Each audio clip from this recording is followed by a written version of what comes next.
Okay, will the April 2nd, 2014 meeting of the Guilford Planning and Zoning Commission please come to order? Thank you all for your attendance this evening. For the benefit of those present who may not have participated in the P&Z meeting, I will review our public hearing procedure, which is as follows. We will read the legal notice for the public hearing portion of this meeting is published in the local newspaper. The applicants will then be invited to come forward and present their case, explaining to the commission and the public what is specifically being requested of the subject property. Written comments from town agencies pertaining to the application will then be read into the record if the commission has received any. The commissioners will then ask their clarifying questions, and then the public will be invited to ask any questions they have about the application. I will then ask those in attendance who support the application to please come forward and make their statement, and then we'll ask those in the audience who oppose the application to please come forward and make their statement regarding the application.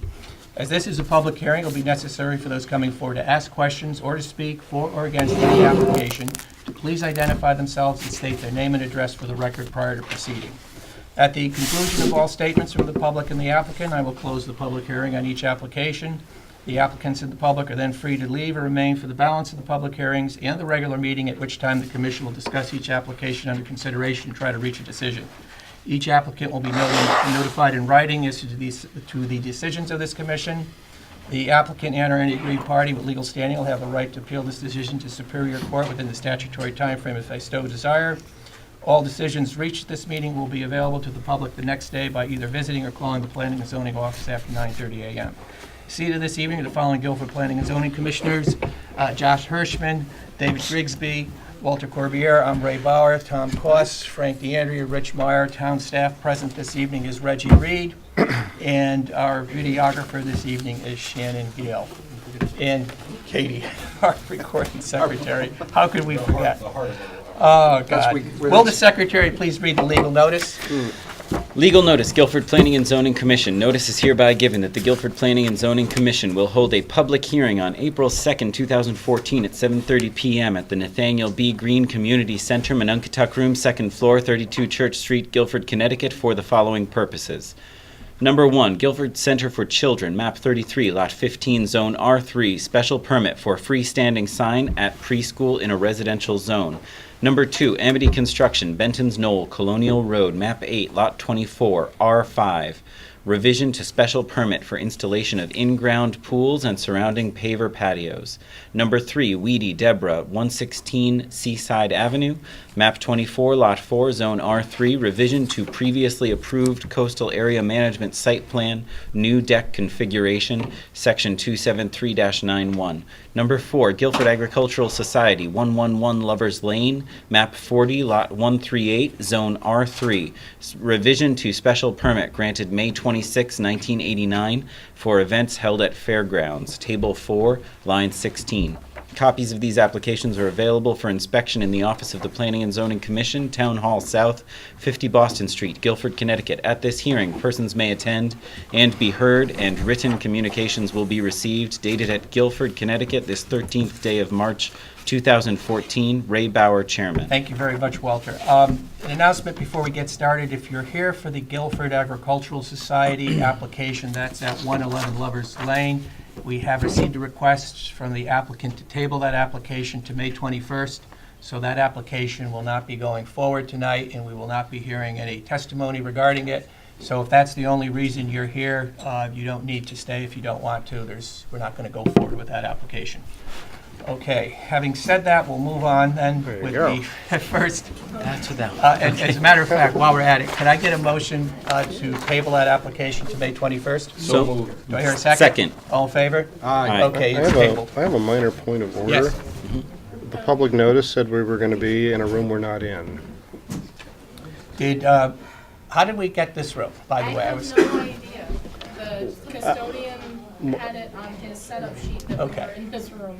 I mean, We have it's down the hall, it's right there, but at the same time, Can I, just make a suggestion? Could you write up a little sign if you have the opportunity now and just hang it up at that door? yeah, on the door's paper? open, people will see. So, but, just so that they know in case they don't go away. direction. Don't go away, Matt. Don't go away. Okay. Deborah Weedy, first application, 116 Seaside Avenue. This is a revision to a previously approved coastal area management site plan for a new deck. Eric, you're going to be presenting? Yes. Okay, thank you. Eric Anderson, Anderson Engineering and Surveying Associates here in Guilford. With me this evening is Bill Mulready, the owner of the property. Eric, can you turn that more towards us? Thank you. And the builder, Brian Weedy. We are here, if we look familiar, it's because we were here last fall, and we're going through all of the processes to lift this house so that it would be above the flood elevation.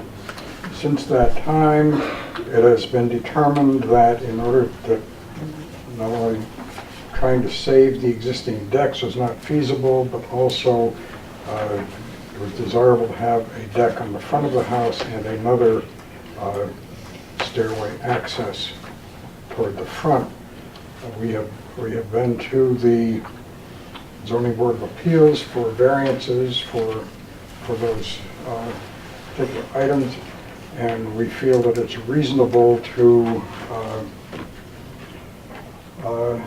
for the approval of the coastal area management in that it will, the front deck is further away from the coastal resources, whereas the rear deck is slightly closer. It is still a deck, and it is less of a deck on the side, which enhances the access to the rear yard.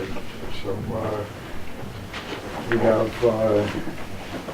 in the coastal area management end of things, we have found that that does not have any adverse effects on the coastal area management. We have put up the sign as required. We have notified the adjoining owners as required. So I believe that we have done everything that we're supposed to do, and we view this as a minor revision to what we have previously approved, and so ask for your approval.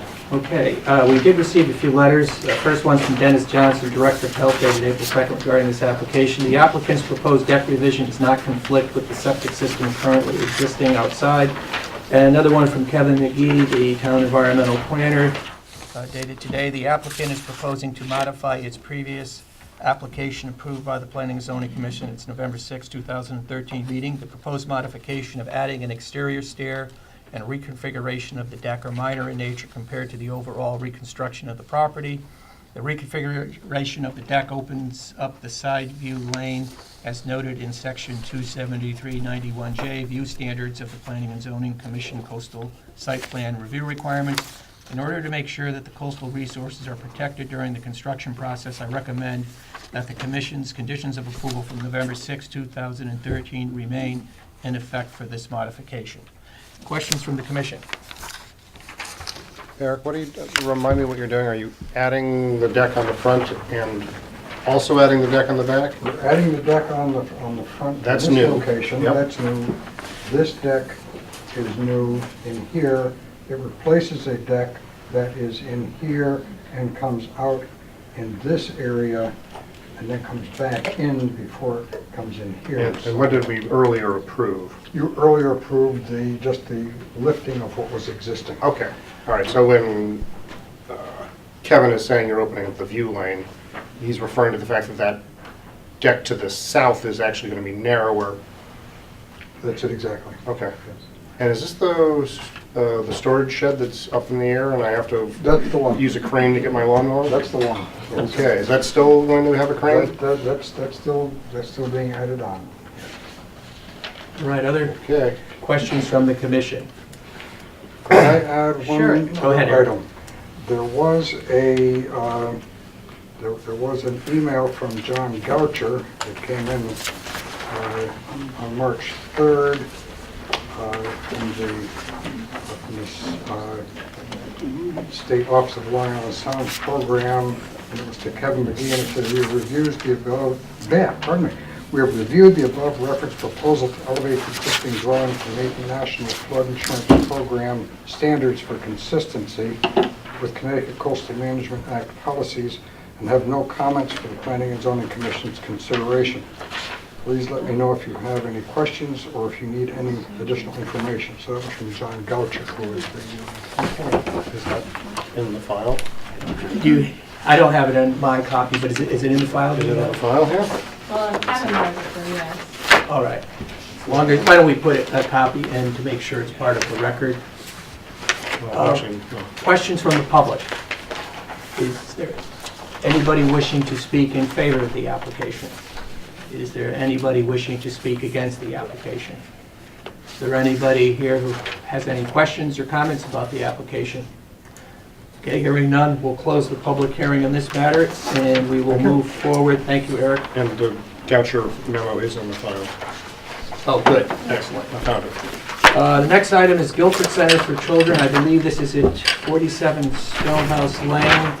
This is a special permit for a freestanding sign at the preschool in a residential zone. That requires a special permit for a sign in the residential zone. And I believe the Historic District Commission's already approved this. Yes, that's me. Oh, good. Okay. Great. Will you be presenting? Yes. Please come forward. Thank you so much. Thank you. Was it? Yes, I'm here seeking approval for a freestanding exterior sign at 47 Stonehouse Lane for the preschool.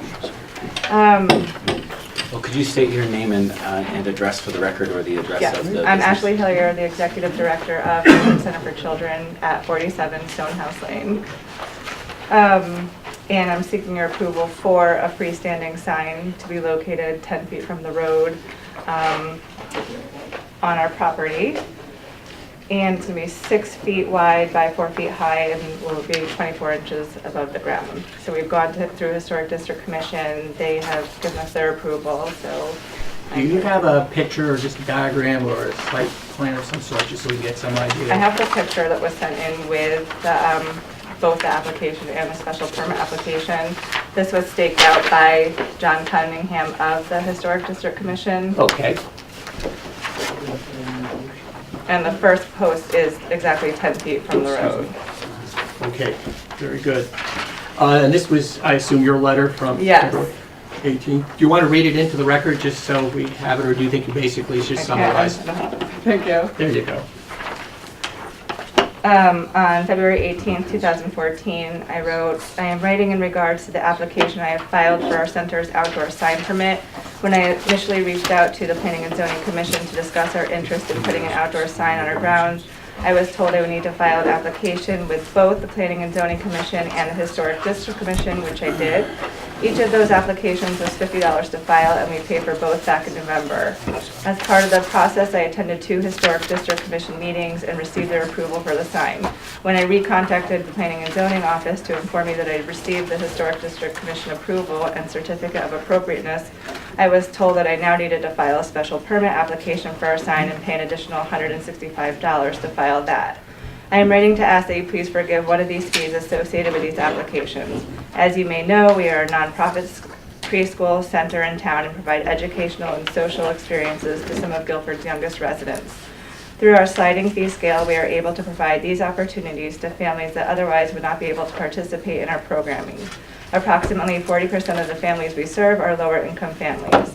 As a nonprofit organization, we depend largely on outside funding to operate at the high standards we pride ourselves on, and every dollar counts. For this reason, I again ask that you please consider my request to forgive one of these fees associated with filing the original sign permit application or the special permit application. Thank you in advance for your consideration. Most sincerely, Ashley Hillier, Director. Thank you. So one of them was a $50 filing fee, and then the other one was the $165. Yeah, so I was just told to file the permits, and then when Historic District Commission, when and if they approved it, just to contact me back. And then after that, I was told I now needed to file a special permit, and then it took a couple phone calls to get the price of $165 for that, which I just, I'm hoping that you can forgive it so that. Okay. So then we'll also show that there's a request for a fee waiver Okay. with this as well when we take it up. Thank you. Are there any questions from the commission for the applicant? View lanes, just in terms of traffic. The height of the sign, when parents are pulling in and out of that driveway, That sign is 10 feet back from the edge of the road. From, yes, so From you, the it's actual not pavement. from the road, the pavement of the road, it's 10 feet from there Gotcha. up, so you can't, it doesn't obstruct traffic at all. Thank you. Okay. It's not lighted? No, it won't be lighted. Tom? Reggie, does the physical size of the sign meet the sign requirement? Well- Fit within the sign regs? There is none for residential zones for a commercial type installation. So what we say is that the sign will meet the requirements of the least restrictive commercial zone, which would be 48 square feet, and they're only at 24. Because Okay. it's 4 by both- 6. But that's both sides, right? So, No, we don't count both sides unless they're more than 2 feet apart. We only count one side, That's the least restrictive. What's the most restrictive? 75 square feet. I 75. think I said it wrong. What I Right. meant was the most restrictive, which is Okay. 48 square feet. The least restrictive is 75. So they're less than half of the least, well, Yes, about half they the are. least restrictive, okay. Questions from the public? Is there anyone wishing to speak in favor? Or is there anyone wishing to speak against this application? Okay, I'll go back to the commission and just ask, are there any further questions from the No. commission? Okay, hearing none, we'll close the public hearing and we'll take up both the fee waiver and this application Thank you when very we much. deliberate on it. Thank you. Okay, Amity Construction, Benton Knoll, Colonial Road. This is a revision to the special permit. I guess it's a PRD, right, Reg? Okay, Yes, it is. for the installation of in-ground pools and the surrounding pavers, surrounding paver patios. And this is for all homes in that development? Okay. Correct, that's the request. As you recall, when it was first approved, it was just the homes, there were no sheds, just swimming pools, which are structures according to our regulations. Okay. So now that the homes are being built, there's a request to have swimming pools. Okay, sir. Good evening. How are you folks tonight? My name is Russ Smith. I'm with Benton's Knoll LLC, Amity Construction and Design. And as you've stated, we're here tonight for a minor amendment to our PRD, our special permit, in order to allow us to be able to incorporate swimming pools on a case-by-case basis if necessary. The intent of the application modification tonight is to allow on specific lot scenarios in the event that a client requested a pool, that we'd have the ability to be able to have the amendment in the special permit, and at the same time have a caveat to that amendment that would require that any pool installations be subject to review by town staff as compared to it being a blanket approval with regards to it. So it's more with regards to the planning and zoning approval tonight, and then individual case-by-case basis would be subject to the review of the town. I have some additional correspondence I'd like to submit for the record as well. Okay. This is a letter regarding the installation of the pools and the modification to it from our legal counsel, from Gail McTaggart, who's with us tonight. And this is a letter from our engineer, Brian Baker from Civil One, with regards to some concerns concerning some stormwater issues. Excuse me. The intent really here is to continue to provide custom housing as much as possible with regards to the community in the same vein and quality that we've been doing with regards to the landscaping plans and the other amenities improvements that we've made to the property. We're happy to answer any questions regarding the pool improvements. Tonight also with me is Tony Terry, the project architect, if you have any questions regarding that, and also Tom Gano, who's the pool contractor associated with this particular project. Okay, here's the original, David. Maybe we can make sure this gets into the record, and I'll pass out. Two identical letters here. Yeah, one is each. for the this should go into the record, and we'll keep one copy, and then I'm going to pass out Yep. the attorney's letter on the matter. 3 copies there, and the remaining copies up here. Before we get to questions, let me just go This goes into the- through the letters that we've received from town staff. First one is from Dennis Johnson, Director of Health, dated April 2nd. Installation of an in-ground pool will require a 25-foot minimum separation distance from any residential septic tank. Adequate area exists in each lot for proper placement of in-ground swimming pools.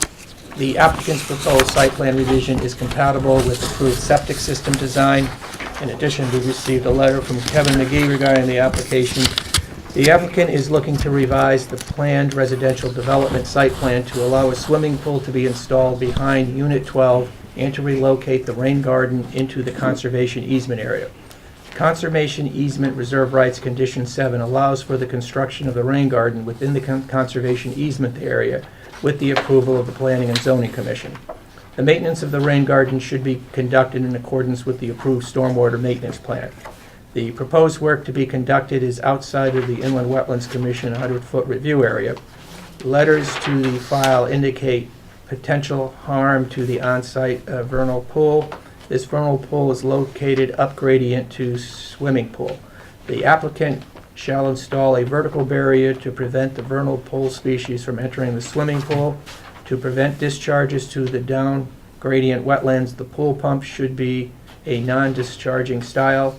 If at any time the pool needs to be drained, the pool water should be pumped into a tanker and be properly disposed of. You aware of this letter? I am. I have seen the Okay. letter, and all of the items that Kevin has mentioned are accurate and viable. The fact that we are downslope from the vernal pool really doesn't create an issue with association of water flowing uphill to the vernal pool. Secondly, the fencing aspect of it, to be able to prevent the amphibians, considering the pool to be, the swimming pool to be a vernal pool, would be accommodated by a smaller mesh fencing along the bottom of the fencing that would be required by code for the enclosure of a swimming pool. And the last item is there is no discharge on these type of pool systems. It's a cartridge system, and in the event that the pool needed to be emptied for some reason, we would comply with Okay, that. so then you'd have no problem if we were to approve the Not application at all. conditions of approval. Okay, questions from the commission?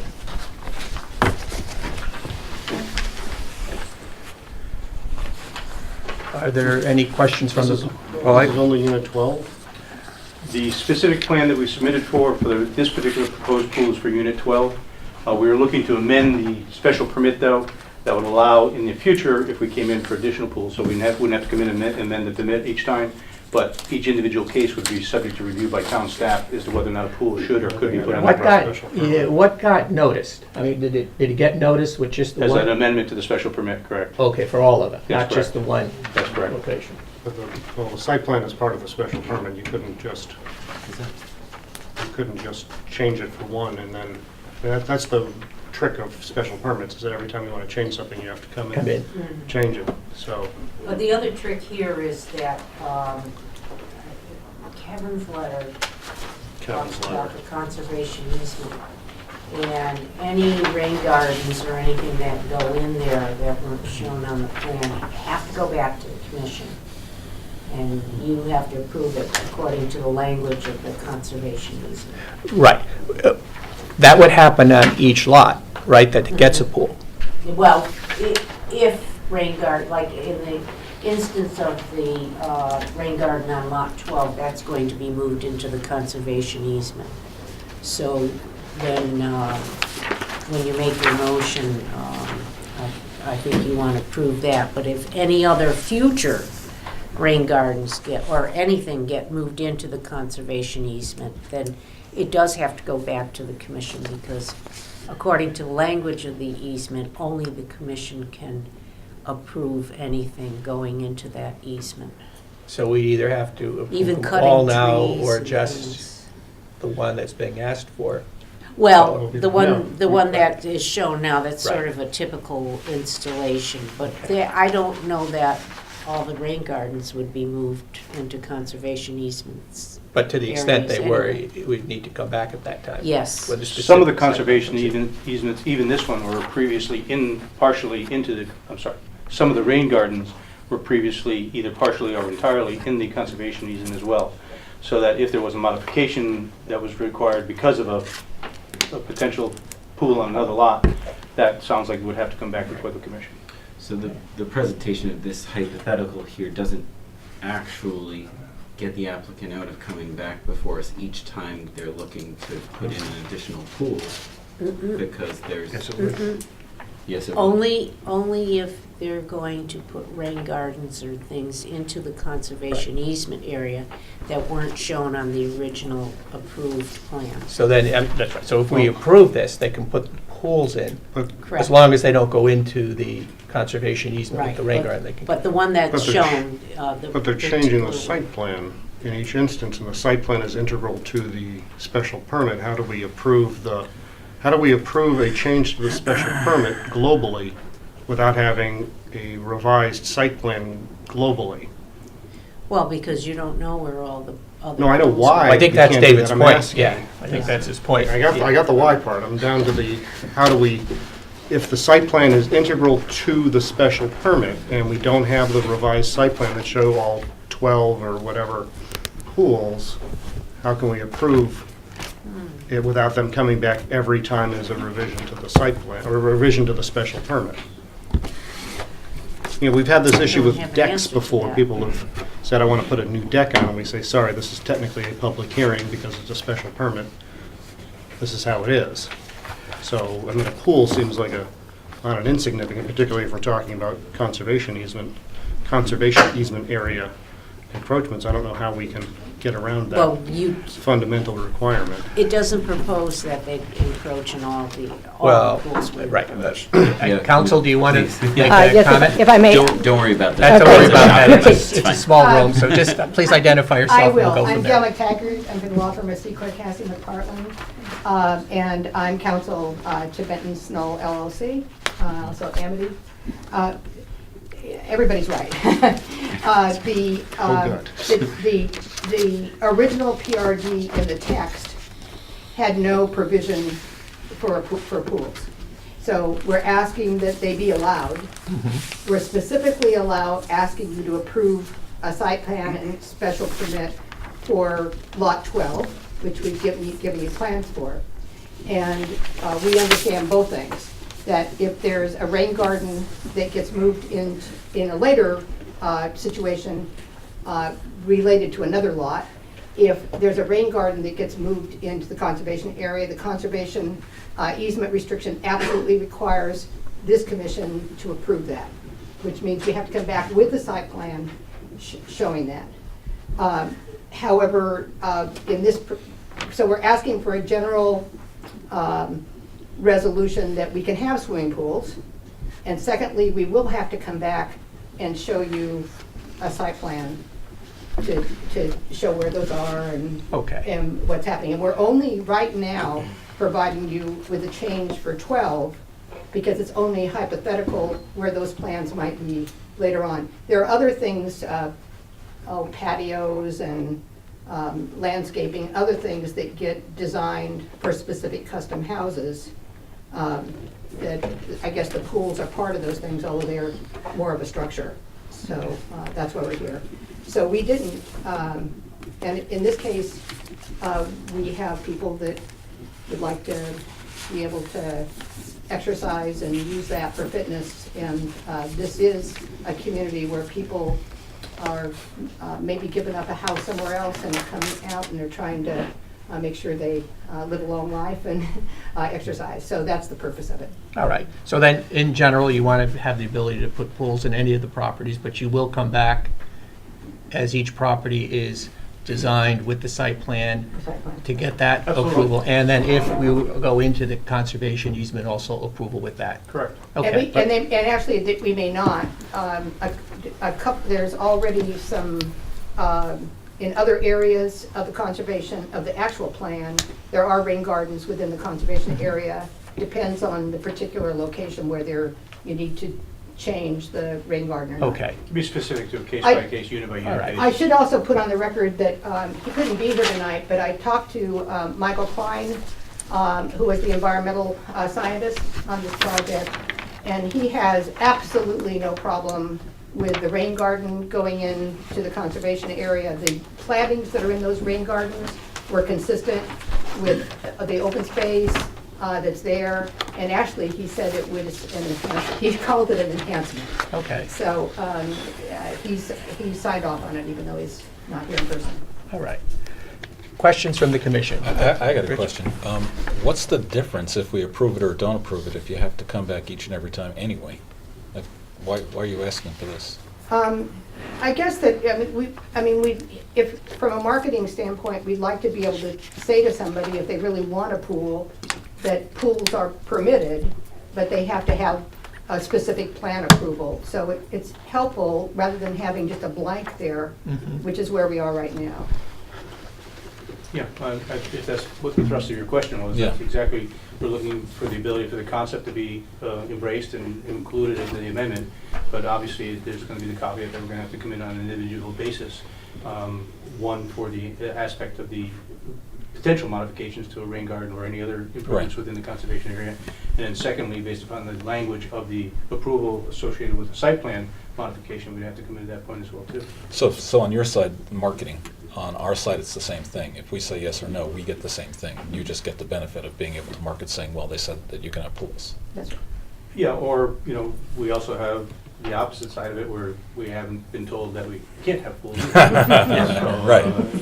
So I think as long as we're complying with everything that the town staff is requesting from an environmental standpoint and a zoning standpoint, that there's, it's here, the technicality as much as anything else. Got it.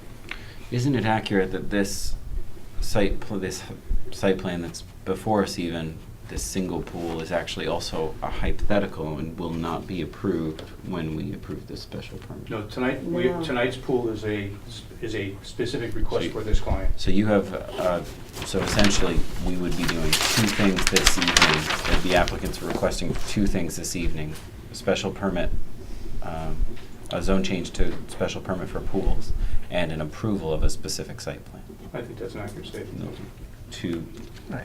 I think we Voted on special. say Zone that, change or Both. It's a an site amendment- plan change? It's an amendment to the special permit. right. I'm sorry, an amendment. Two to a different special- ways. right, I'm sorry. No. An amendment to a special permit, Right. and then also a specific site plan approval for this single permit. That's accurate. It's a zone change we do. Other questions So from is the this- commission? This is not a zone change? No. then? So no second amendment to a special permit. No, it's not. And I also say the letter that we provided was also confirmation that we understand that when a rain garden gets moved, that it will comply with the stormwater management plans that we filed onto the land records that are running with the land on this development. I think that's in compliance with Kevin's last paragraph with regard to the Right. fact that we need to comply with the existing stormwater management plans. David, you have a question? Help me to understand, are we speaking the same language? You come back to, we approve pools in general. You come back tomorrow and say, now we want to put a pool on lot number 11. Do you think that's a public hearing special permit modification? Well, it's definitely a site plan modification. Let me rephrase the question. Do you Yeah. think that's a special permit modification? Actually, I believe, and I'm counsel to a couple of towns, that you can come in and do a site plan revision without a public hearing if indeed you are not changing something that's within the text of the approval. I think I just heard from you that typically this commission, if there's a site plan change, puts the whole thing on to a public hearing. Well, special permits, we always go to public hearing. We have the right, but not the duty to call for a public hearing on a site plan. Yeah, So we- I felt like But it's mandatory for special permit. I understand that For us. from a statutory standpoint, and it is not for a site plan. And I really thought that once we got the general approval, so that it was part of the PRD, that we could come in with a site plan approval as there were changes to the site plan to reflect the swimming pool. From a practical matter, we don't anticipate there to be 14 swimming pools here. We've had several inquiries to it for people about pools, and we've conveyed that we thought it was a practical application and a practical improvement based upon a unit-by-unit, lot-by-lot basis. There are certain lots here that absolutely would not take a swimming pool. And people who have had an interest on that have been told that if that's specific interest in a pool, we're going to have to move you to a different location. So again, I think it's really on a case-by-case basis, and if the commission requires, based upon the language of the approval, that we come back before you on each case, so be it. Okay. Any other questions at this point from the commission before I go to the public? Well, Tom? it's sort of a question, because I think I heard someone say that by us doing part of it, that said that we're not totally against having pools in this development, that somehow that would be a help to you in terms of marketing the lots. But it would also seem to me that we would achieve the same thing if in fact we approve one pool. Well, actually, So because it would be, One comes after the other in this. yeah, actually, we don't, because if someone comes in and they're interested, and we have not only is there a PRD, but this has a declaration on it that sets out all the restrictions and what properties can be used for and how they can be used. That does allow a swimming pool, but also your approval resolutions are all in those documents, and the public offering statements that go out to purchasers. yep. So we can't tell them that there's a general provision that would allow a pool if the plans are acceptable to the zoning commission. And that's what we need to be able to say to them. So it is a little bit more. Need a little bit more clarity. It's a little bit more than saying, we get to start over every single time and bring this in. We're asking for more than that. So We're for each asking- unit, you need a public offering statement for Yeah, each we new would- unit? Yeah. Okay. We do a public offering statement, and every time a unit sells, it gets revised. Okay, Because we declare a unit, they're custom houses, so each house is custom, so when it's planned, done, So you have to amend the and we amend it declaration every and the single- public Yeah, I mean, there's 14 units, so offerings. it's not, 100. okay, That's what we do. okay, interesting. All right, other questions from the commission? Are pools and the patios counted as part of impervious surface or not? Yeah, They are counted, they are. okay. I'm just So, I looking mean, for, we- we do have it in our regulations, and I'm just looking for the article here. Any changes to a PRD have to PRD. come back to the commission for change to the special permit. It's impervious surface, but it's not lot coverage, right? Correct, no, it's, a pool is lot coverage, but a patio isn't. Is it? Okay. Reggie, where are you? I'm looking for the regulation. Oh, where are Right you looking? now. Oh, you don't actually have it in front of you, okay. Well, while we're doing that, I'm going to ask from the public, is there any questions that any member of the public has about this application? Okay, let me just go back to the commission. No questions, but I think. Well, we're going to get to, statements for and against, okay? So, any other questions from the commission at this time? Okay, hearing none, I'll ask for anybody in the audience who wishes to speak in favor of the application. Is there anyone who wishes to speak against? Sir, could you just please come up, make some over here?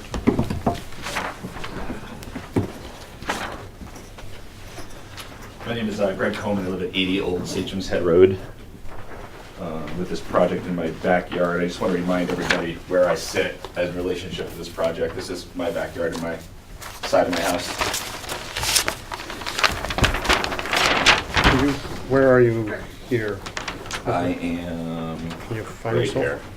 Oh, okay, thank you. And which is the unit that's going to get the Well, pool? they're is over talking here. down here. I'm All not. right. I'm here to not solely Okay. talk about that unit necessarily.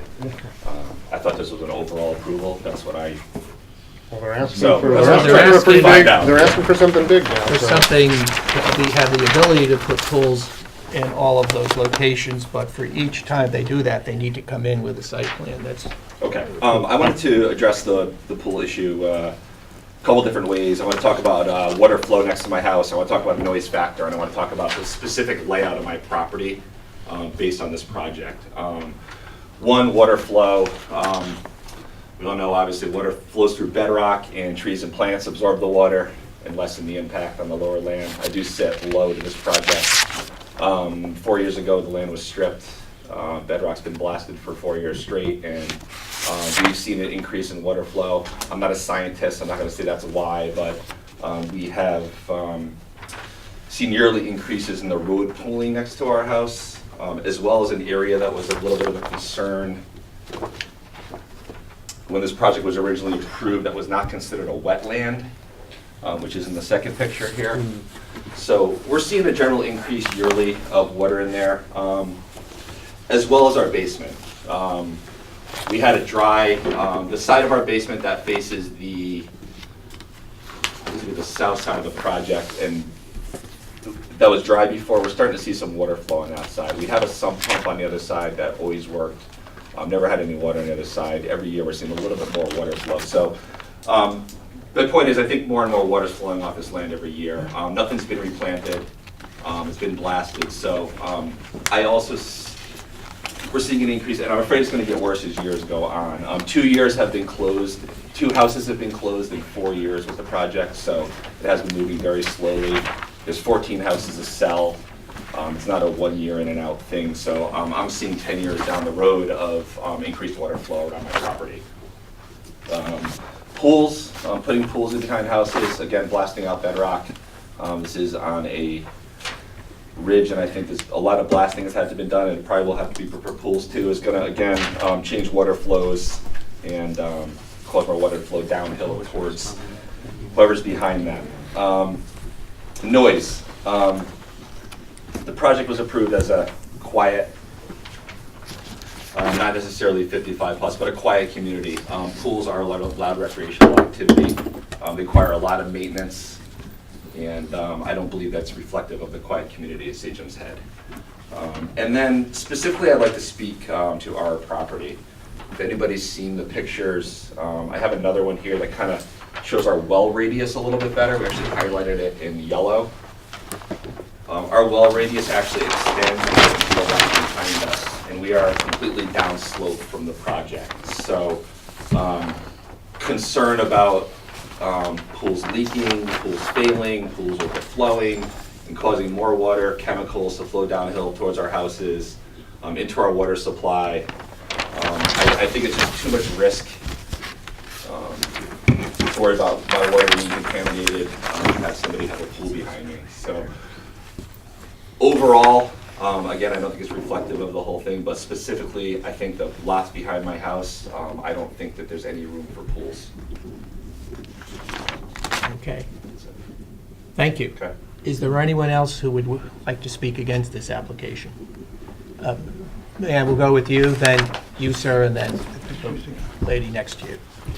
I'm Dee Dee Fisher. I live at 214 Colonial Road, which basically is exactly the opposite on the other side.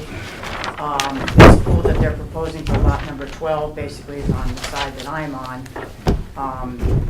The water issues on our side are very similar. We're concerned that even though it appears there's plenty of room for this pool and maybe you don't have to blast to put it in, but the continued blasting on the site has the potential to disturb it, crack it, cause it to leak, creating more water running down toward the south end of the project, which I don't think the infrastructure there was ever finished in the first place. The water runs down into a driveway, down into the street, and down to 2 neighbors' houses along the street. In addition, I'd like to know if they're going to be allowed to put lights up on this pool so that these activities will be going on at night, because presumably they're adult activities, not terribly kids, and whether we're going to fence it off. Okay. Sir, I think you had a... Could I ask a question? Sure. We'll ask the question, then we'll go back to that gentleman. Could you just, on this map, could you show me where your house is, ma'am? I think she's down here. Are you, got it? Are you, someone got it? Edith Fisher? Yep. 214? Yep. Okay. So, over here. We've got Okay. There's Lot 12 is where the pool's going. And she's down there. Don't pools by code require a minimum height fence around? That's the building code. Yeah, I not know. the Building zoning. code, and if Yeah. you want to try to get insurance, you're going to need to have a fence, or you keep your insurance. The fence has to be, what, 4 feet, I think? It may be, I don't know. But I know if you want your insurance to The stay. building official Because I had takes care of that that. issue You did. when I had my old home. Okay. Sir, you want to make a statement, please? I did. I had a letter for the record as well. Okay. My name is Hugh Duffy at 62 Old Sagem's Head Road. And if I could just read it for you. Sure, absolutely. And I am a relatively newcomer to the neighborhood, but while I'm supportive of the overall project that Russ has, Where's that? I'm concerned about an across-the-board approval for pool. Quite frankly, like Greg myself, I'm downhill. Stuff flows downhill, we all know that. Essentially what I've said is, in particular, I'm concerned about a pool that may leak from future blasting. It could flood the contiguous landowner's property, thus placing an undue burden on the contiguous landowner. If this was to happen at Benton Knowles development, the contiguous landowner who resides down the hill at a lower elevation such as my property or Greg's or somebody else's like Edie's, may have a surge of water which is very damaging to their home. As a new property owner on 62 Old Statesman's Head Road, the amount of water flowing down the hill currently into my basement this past winter has been heavy. I don't know if that's, as a new homeowner, typical or not. I can tell you it's required a lot of work. I've done some remedial work. I've continued to do some curtain drains in the spring, but it is a lot of work. I'm extremely concerned about a leaky pool and the damage that would create on the basement and the property it just blocks. As background, it's not easy to locate an insurance company to write a homeowner's policy for my home given the proximity to the water. After contacting several independent insurance agencies, I had 3 options to consider, and none were major carriers. Within the past 2 weeks, my original homeowner's insurance agency, Electric Insurance Company, which is owned by AIG, has canceled the homeowner's policy due to water in the basement. My new homeowner's insurance company, Northlight Specialty, which is a subdivision of Allstate, just completed the inspection process, and it is currently unknown if they will retain the policy. So out of 3 ways down, I may lose the second, I may have to inherit the last option, the least likely option. In a nutshell, it's extremely difficult to obtain a homeowner's insurance policy for my home, so the thought of approving a blanket approval for pools in the Benton Knolls project will make insuring my home even more challenging if P&Z approves the current request as a blanket request. At a minimum, I recommend and am requesting that the contiguous landowners nearest the pool become a named insurance carrier on the homeowner's policy so that risk is transferred to the rightful owner and not the homeowner at the lower elevation.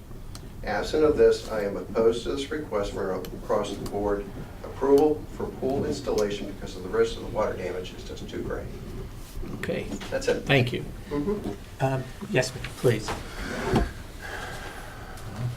My name is Ann Miriam. I live at 146 Colonial Road. So I'm actually next to Dee Dee, downhill a little bit. I've lived there about 14 years, and I do have a pool. I also have an enormous amount of deer, I think we all do. So my purpose of speaking is just to generally talk about the environment of where we live, which I'm surrounded by wetlands. Reggie knows this property too. We're we're all downhill, but we're all very wet much of the year.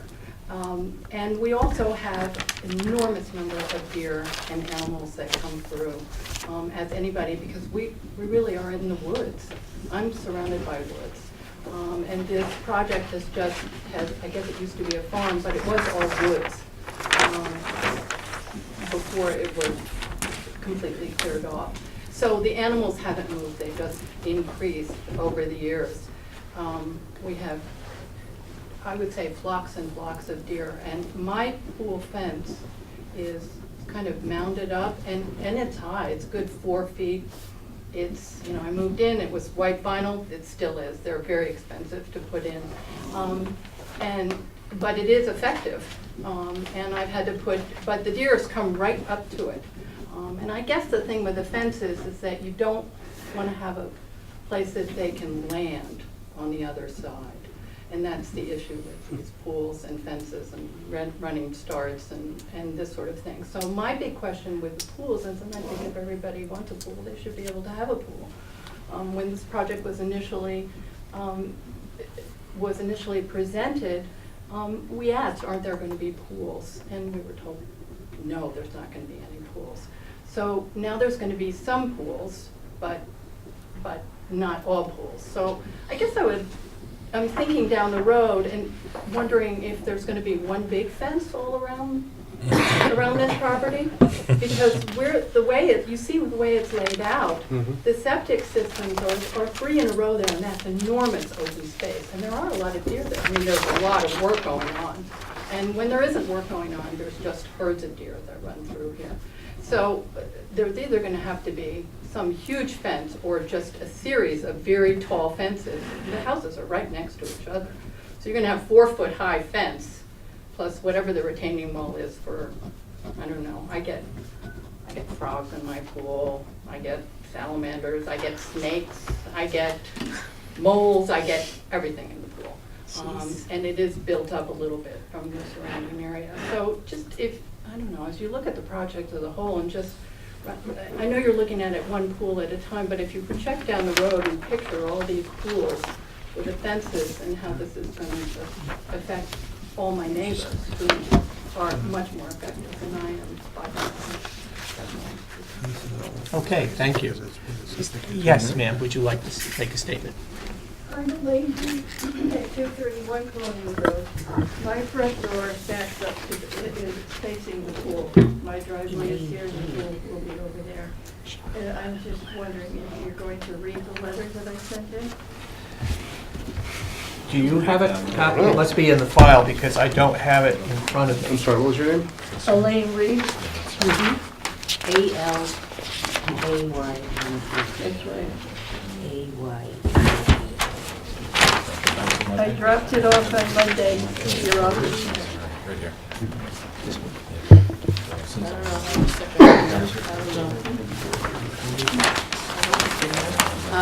Yeah, it is in there. It's in there somewhere, because I put it in there. Do you happen to have a copy with you? I didn't bring it up. Okay, do you have a copy? Perhaps we can, we'll take a quick look again, and if we find it. So this is significant.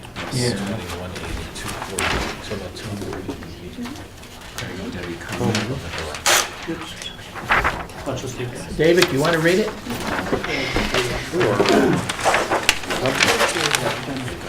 Okay. From Miss Elaine Reed, dated March 30th, 2014, to members of the Planning and Zoning Commission. Dear members, besides the extra lights or the noise or the pool parties across from my house, why should I have any input on whether or not a pool or later on more pools are installed on the properties at Benton Knoll? I would, however, like to speak for the wetlands that might be impacted by a pool. There has already been extra dirt and rocks piled onto the wetlands behind site number 12, just behind where the pool is designed to go. I would just ask the members of the commission to ask themselves a what-if question that I thought of the other day. Namely, what would the impact be on the wetlands if the pool or pools sprung a leak and all the chlorinated poisonous water were to flow into the wetlands and eventually made its way to the vernal pool? A leak is not an impossibility. Let's be safe, not sorry. And the letter I received did say that other potential buyers were asking about having a pool installed, so there could be more than one pool on the property. So, one pool or no pool, 2 or 3 pools or no pools? Please consider the life, health, and stability of the wetlands and the vernal pool. Thank you, sincerely, Elaine Reed. Thank you for your input. Is there anyone else who'd like to make a statement or ask a question from the public about this application? I think, sir, I can't quite see you behind there. In the brown, yes, sir. This goes down Wells, and I live at 56 Arrowhead Drive, and this property butts up against my back section of the property. I'm concerned about, one, the impact of pools on the community septic system and the leaching fields, okay? Plus, that vernal pool is adjacent, there's a little old trolley road, they would call it, that by property against the Benton Knoll. And if that becomes contaminated, that's my primary concern too, is what's the retaining factor? Because that water also goes down Trolley Road and into Long Island Sound. Goes back of the homes on Trolley Road. So what is the guarantee that there's nothing going to happen, that nothing's going to spring a leak or, you know, excess water gets out to the leaching fields, the community pool, the septic system overflow? What protection do we have? That's my concern. Okay, thank you very much. Is there anyone else wishing to make a statement before I go back to the applicant for a rebuttal? Okay, sir, why don't you and your attorney would like to make a rebuttal or provide any more I'll information? try to address them as I made the notes on them. The location of the pooling adjacent to the unit that's adjacent to the Coleman's property, the separation that's shown on there is a septic system separation associated with as well. And I actually have no problems at all because 5 is one of the 5 would be one of the lots that I would say would probably not be applicable for a pool being installed. So if the commission wants to negate lot 5 from being able to have a pool, I'm fine with that. It's a matter of a practical sense. I have no problems with that at all. Mr. Duffy's concern, there's actually a large elevation difference between our project and his project. That's the highest point of the property, so there's actually a physical topography that would prevent water from flowing to his property, except for unit number 5. So again, on unit number 5, if there wants to be a caveat that no pool is installed on that property, I have no issues with that as well. The water issues associated, or the concerns about having a pool and having blasting associated with it, we've already considered that. Since we have a pool going in on unit number 12, we've already taken care of whatever blasting was necessary on units 11 and unit 13 already. We pre-blasted the lots. No blasting was required for the pool on unit number 12, just as a point of reference. The code will require a fencing to be able to be installed around the perimeter of any of the pools from a building code standpoint. I believe it is 48 inches tall. In Kevin McGee's letter to address the amphibians and the other snakes and things that the other woman concerned about getting into her pool, we will address that with a smaller mesh fencing on the lower, I can't remember what the height suggestion is, I want to say 12 inches. But we are going to address that with the installation of a fencing system there at the same time. As far as the deer is concerned, yeah, there's a ton of deer out there, and I don't think that we are going to be able to prevent them from coming there. As far as the distances to the neighbor for Reed, I believe we're in excess of 250 to 300 feet from her home. The designs that we're doing for our lighting in these properties are always sensitive to not having light pollution, for lack of a better word. So most all the lighting is a downlighting scenario as compared to having any light that would project outside of the property itself. Their pools are made for enjoyment. I can't guarantee that there's not going to be some noise associated with the pool. But again, this is not a community of younger people. We all have children, we all have grandchildren, so there's potential that you are going to hear that on occasions, but I don't really foresee that to be a big issue here. No guarantees. It's not a apartment house pool where you have, much younger people using it on a regular basis, but I think there will be noise associated with it, but I don't think to the point where it's going to be obnoxious to the neighbors. And if it was, they definitely have the right to be able to complain and make a statement concerning that. So I think that pretty much addresses the concerns with regards to water runoff to the Coleman property, to the Duffy property. I think it addresses the concerns, the gentleman's concerns over septic systems. At this point, first of all, we don't have a community septic system. These are all individual septic systems that happen to be located in one section of the property. We have not cleared the entire property as well. We cleared approximately probably 50% of the property, but the areas associated with the vernal pools and all the natural woodlands that are there have not been touched. It was part of the conservation easement. And again, just to refresh the Commission's memory with regards to how our road was designed, we have very little, actually I think we have zero runoff that runs from our road system off to the vernal pool areas of the property. And there's two sensitive areas on the south side of the property, one at the intersection of Trolley Road, and one, there's a major vernal pool up Trolley Road, again, which would be south of our property. In both cases, though, these vernal pools, and in this specific case for unit number 12, we are down gradient from there, so we don't really anticipate water being able to flow uphill to get to that sensitive area. I've discussed the concern over a pool leaking and discussed it with our pool company and with our engineers. Swimming pools leaking are a rarity in this day and age. In addition to that, the amount of distance that water has to transfer through ground in order to be able to get from point A to point B, it's a natural filtration process anyway. And just like a septic system, it's installed to be able to be create a natural effect on the land and in the soils themselves, so there'll be a certain cleaning effect to it. So I think the concerns, although valid and understood, I don't really see their concern here with regards to the vernal pool, nor do I see them to be a concern associated with blasting, since if we have a situation where we think there's a proximity of blasting associated with the pool that might be installed, we've already addressed that on a preemptive basis. If I may, Yes, also please. you have a letter from Civil One Engineering that was responsive to the Commerce letter that we were provided ahead of time, and we asked our engineer to look at that, and I'd like to just go through it on the record so that Good, yes. so that the public can also Would be hear. helpful.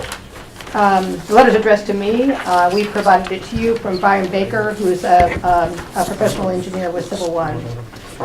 We're writing to you to address the issues which were brought up in an email from Greg and Debbie Coleman that was sent to Reggie Reed on March 31st with regards to the above referenced development. The Colemans are concerned with drainage along Old Sachems Head Road and drainage impacts to their property from the proposed development, including potential impacts if pools are allowed in the development. A drainage system was designed for the proposed development that provides for no increase in post-development flows to the Comans property or to Old Station Heads Road. The new road that has been installed in development cuts off some of the drainage that historically flowed northwest towards the Comans property and routes the stormwater through a stormwater treatment basin in the western corner of the property.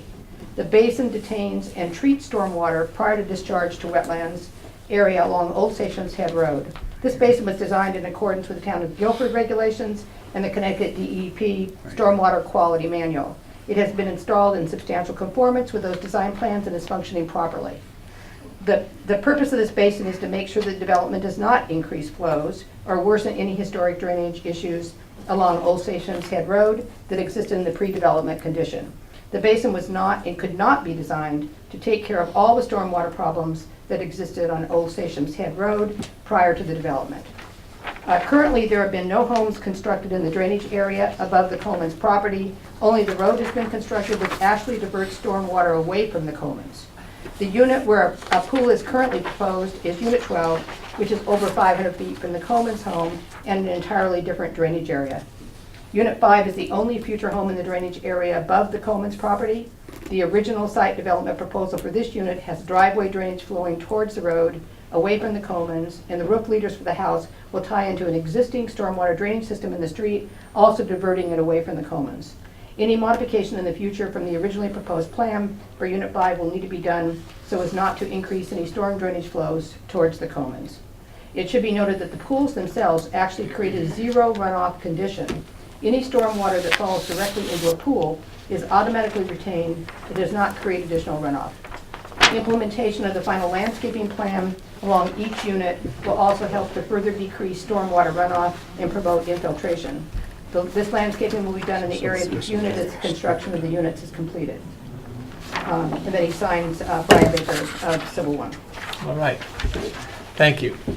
Can we just respond? Also a quick question. Yes, you have a question. Brian Baker works for you guys, correct? Yeah. Brian Baker works for you guys? Oh, yeah, Brian Baker is the Thank you. engineer on this project without question. Okay. So I think Do you have a question?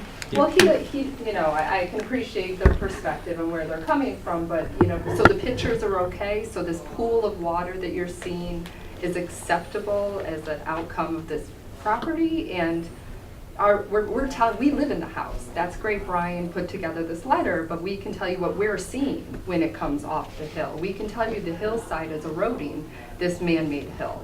So, I mean, that's great. I appreciate the response for an engineer that works for them, but as the homeowner, I can tell you what we see, what the pictures show you. Does that look like water that looks better? And when you put 4 houses in the area, is that going to be a better area? What's that water going to look like? That's a pool if you want to go swimming. Do you have any Well, response? Brian's letter addressed the fact that we were not increasing the water runoff. There was historical problems on Old Stations Head Road that were there before we did anything. And based upon the engineering that's been done by Brian and reviewed by the town, we have a zero increase, no increase in water runoff to that location. So again, any historical issues that were there with regards to water were not being corrected by us, but we were not exacerbating them by contributing with any additional water to that based upon the drainage plans and the calculations that were done. And is that a measurement that's been done, or is that? Would you state your name for the Yes, record? Debbie Coleman, 80 Old Stations Head Road. So is that a measurement that's been done historically? Have you measured that area and that water, and do we have those numbers, or is that just a statement by the engineer? He's been on the job. Yeah, our engineers have been on the job, and there have been calculations based upon the state of Connecticut procedures as well as the town's review of those procedures that we're able to confirm where the watersheds were, where the water was going in the initial, prior to the initial development of the property, and how the water runs after the development of the property. There is water that's going to run downhill, there's no doubt about it, but we're not contributing any more water. In fact, in most cases, we've probably decreased some of the offload from the property. There is a couple of locations along Old Stations Head Road, though, that historically had a water and a ponding problem, and they exist today. We're not denying that. Okay. Mr. Chairman. Yes, you have a question? I have a question for you. You talk about zero runoff condition. I used to have a big house, and I used to have a pool, and it used to fill up with rainwater. And we used to have to get rid of the water. It was just nothing you could do about it. More rainwater came down than that which evaporated from the pool.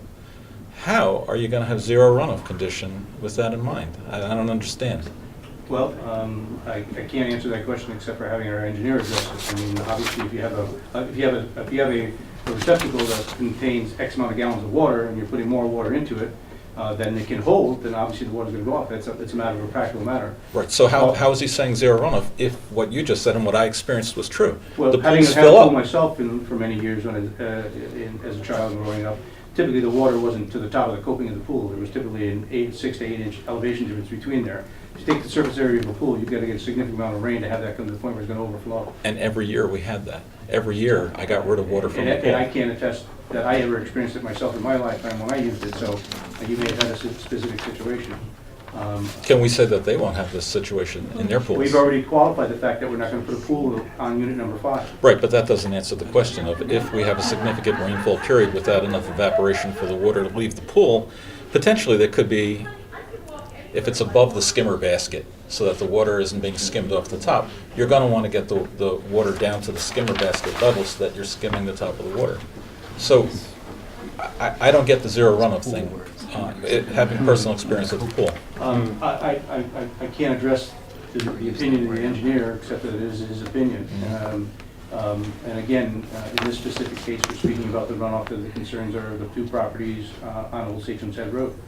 Well, okay, so I have a general question for you then. If we say yes to the pools on all these properties, and it's in a potentially sensitive area surrounded by wetlands, and it isn't really a zero runoff. Let's say potentially we have a lot of rainfall, and it falls into these pools and raises the level above the skimmer basket.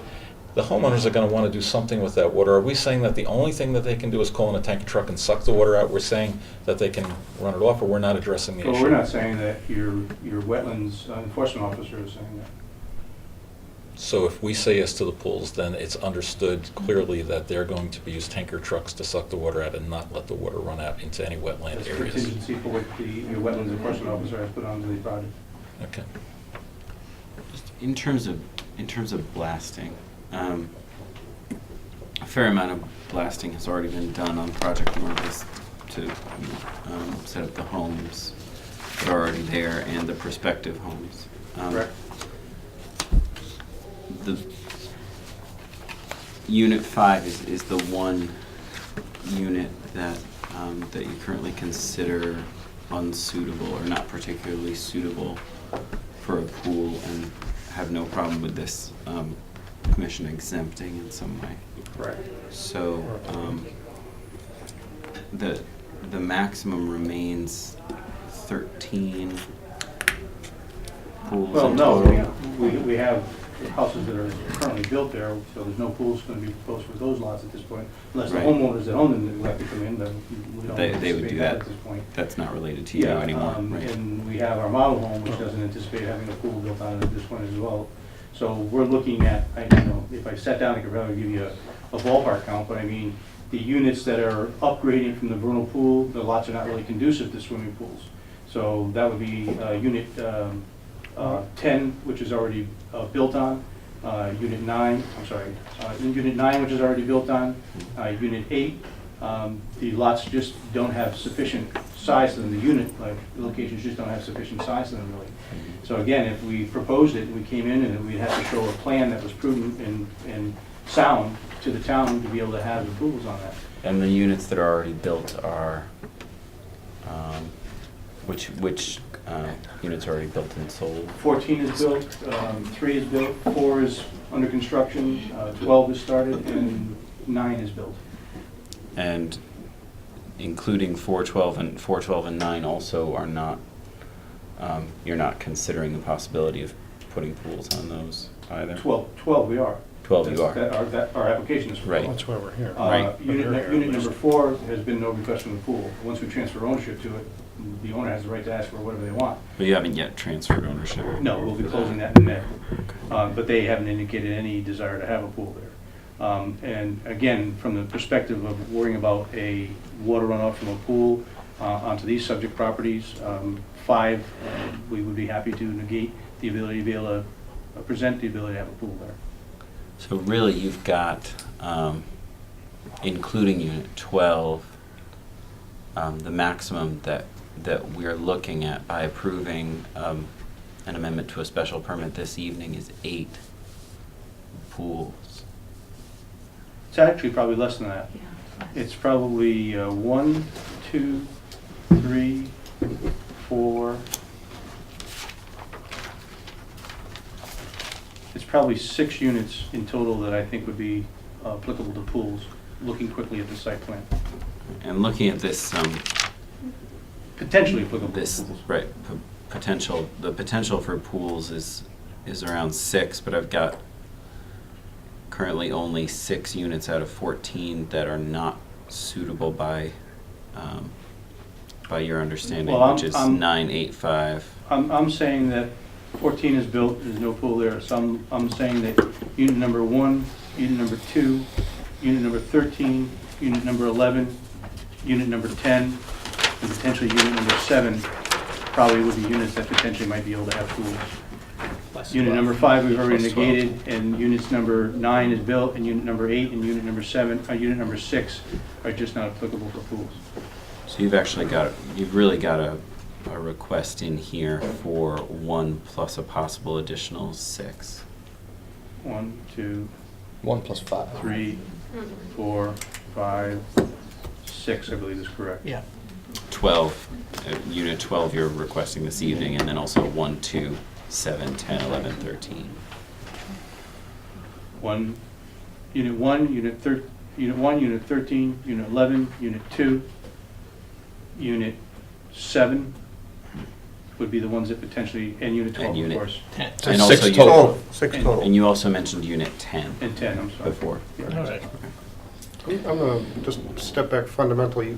I'm confused what you're asking for. I thought you were coming in saying, I want a pool for unit 12. And then you were also saying, however, we want an overall approval for pools. And then as we're talking, But we qualified that because we wanted it to be qualified by town staff review to make sure there was an applicable location for it. But they need more than town staff review. They need that to This come commission. back. Has to come back here. This comes back to this commission, Back to which- this commission.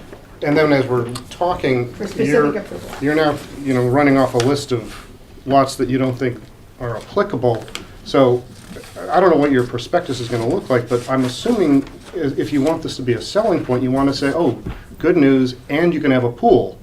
But the answer is, good news, you can have a pool with a very large asterisk that says, maybe not. Well, that's, Including if you're any of these lots, and the fact that lot number 5 has been knocked out, in large part, I think, helped by the fact that an adjacent property owner came and raised specific concerns, which brought it to our attention. There may be other lots that we haven't thought that hard about yet, because we haven't had that particular property owner coming to us. I'm concerned that if we say, yes, you can have a pool, except you can't, you then come to us, or the property owner says, well, but it said you approved pools, and I want a pool, now you're saying I can't have a pool? Well, Are we approving or not well, I approving pools? think, I think you have to come up with the public offering statement. And if you make a misrepresentation or something, if that happens, I think you're liable to be sued for a misrepresentation. Has to I'm more worried about amending our special permit to say pools are allowed, except when they're not. I Well, don't understand what that means. No, I know what you're saying, but I think you gotta be careful how you word the offering statement, because even if we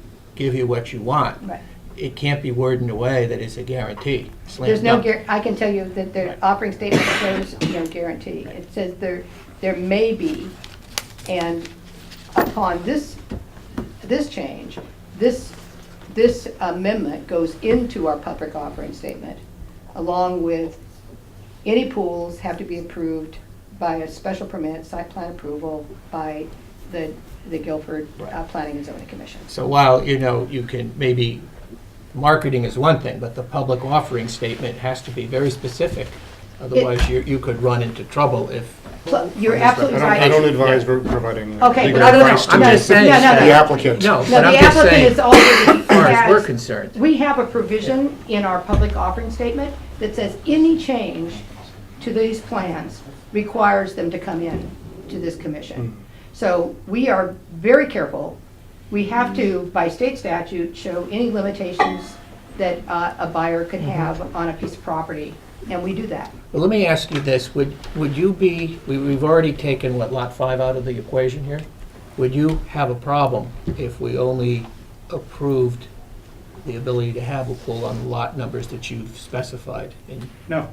Okay, so I have another question. it's not a blanket approval, it's only, So, I know nothing about blasting. I don't understand the dangers, obvious dangers, but, you know, you said that you don't have to blast on lot number 12, but you preemptively blasted on lots 11 and 13 because there was some potential for danger, and you wanted to get the blasting out of the way. Am I understanding that correctly? Well, I think it's a common sense scenario. We knew we had rock on both of those locations, and from an economic standpoint, it was better for us to go in and blast multiple locations as compared to coming back. So it's not a each safety individual time. consideration, it's purely a cost consideration, or is there a safety consideration No, I think- damaging I- the pools? Uh, And let me, actually, the meat of my question is, are there any lots that you're planning on putting pools in that there's already a house built right next door that would be in the blast zone that could be possibly negatively impacted by the blast going off of the pool? No.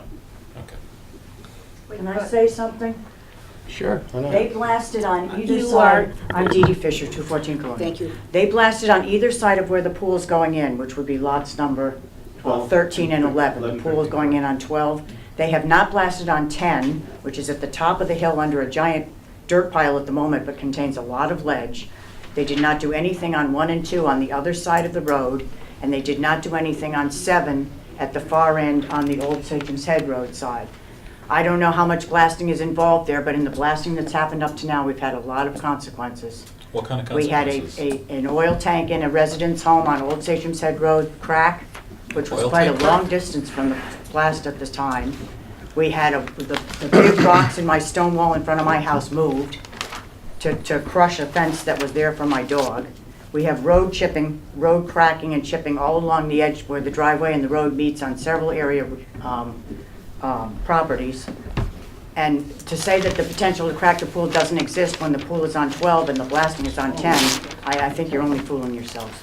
Well, and I don't know if people realize how much blasting has gone on in this site. We had one year. I Could you think it say was your name for the record Debbie each time Coleman. they put your name Yep, in front Debbie of Coleman at 80 Old Sagem's Head Road. I know when this proposal was brought ahead, it was minimal blasting. We hope to do minimal blasting. I think the residents all knew otherwise, those of us who lived there. And I think our first year, we had 5 weeks straight of blasting. And if anybody's ever lived through that, 5 weeks, I can tell you it wasn't pretty.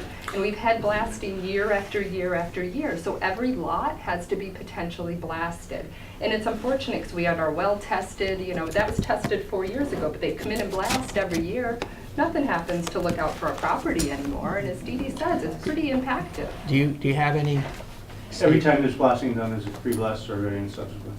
Yeah, I mean, I know when I had my pool put in, it was a fully developed neighborhood, lots on either side, and they needed to blast for it.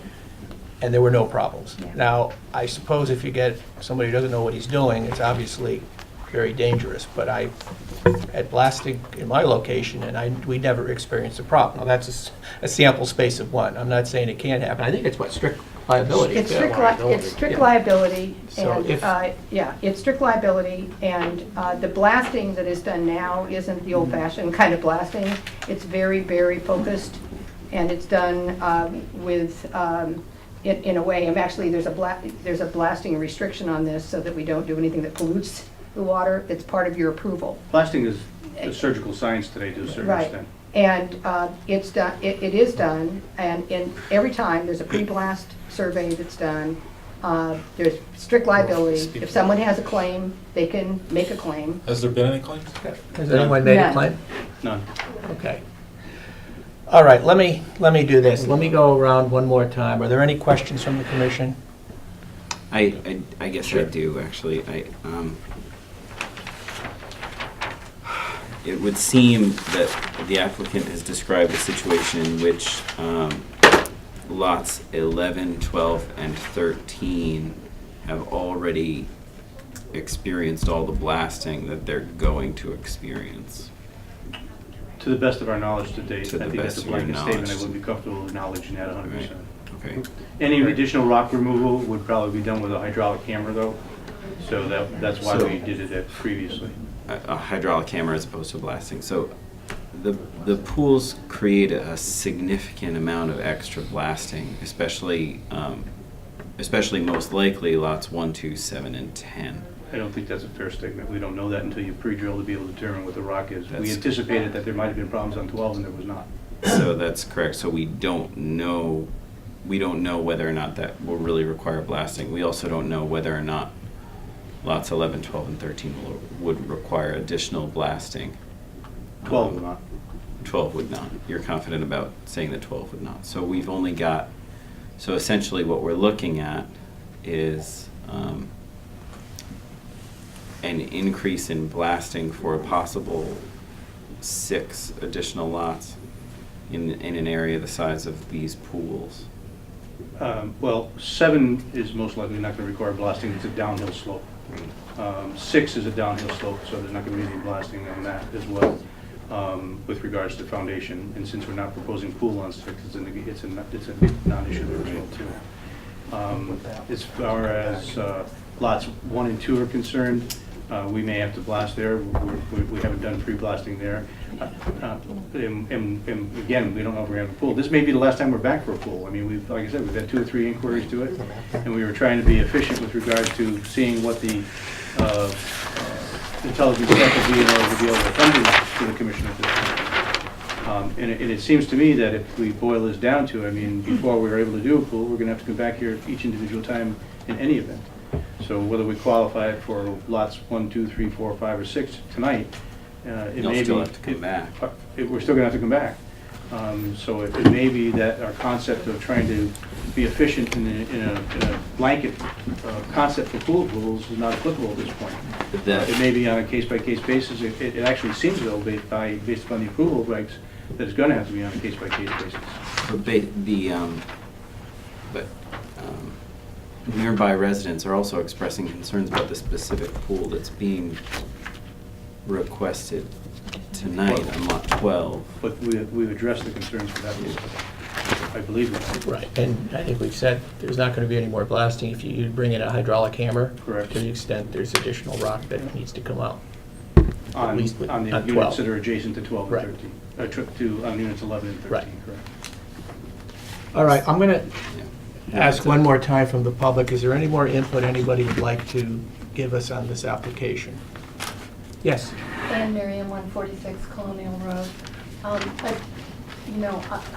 want to have the ability to put pools in this neighborhood. I just want everybody to be safe in the surrounding areas. And as a pool owner, I know that you're constantly adjusting the water level. In the summertime, maybe you're adding it, but there are periodic times during the year when you have to get water out, whether it's snow, ice, rain, something, because he hasn't said whether they're vinyl pools or whatever kind of a pool it is, but you do have to be aware of how much water is in there. So before we talked about that there was going to be a truck that was going to take out water pumping.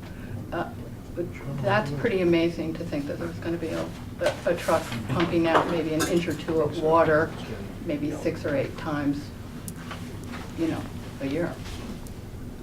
I'm just saying that, so maybe wherever that water is going to be pumped out by the pool service people, that it goes somewhere that is not into the wetlands or into the vernal pool, or there's just some awareness of that.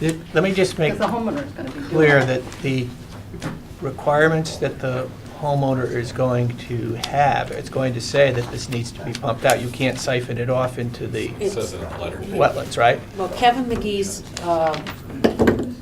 memo says the applicant should install a vertical barrier to prevent the vernal pool species from entering the swimming pool. Which I think you've done with the mesh, right? We will address that with sense. Right. To Okay. prevent discharges to the down gradient wetlands, the pool pump should be a non-discharging style.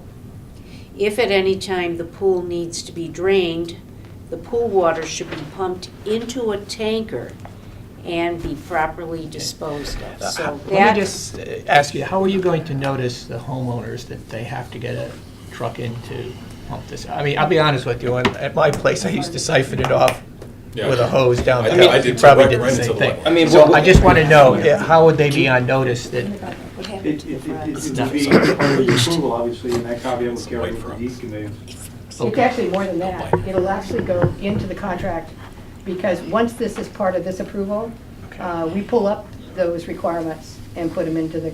Sales contract? Yeah, we make sure that they know, And also, the public offering statement will include this. Okay. Yes. I mean, I guess my concern is if this gets approved, that they have notice and it's reliable And notice. how would you enforce that? I mean, Well, somebody who sees them siphoning it off would call Reggie.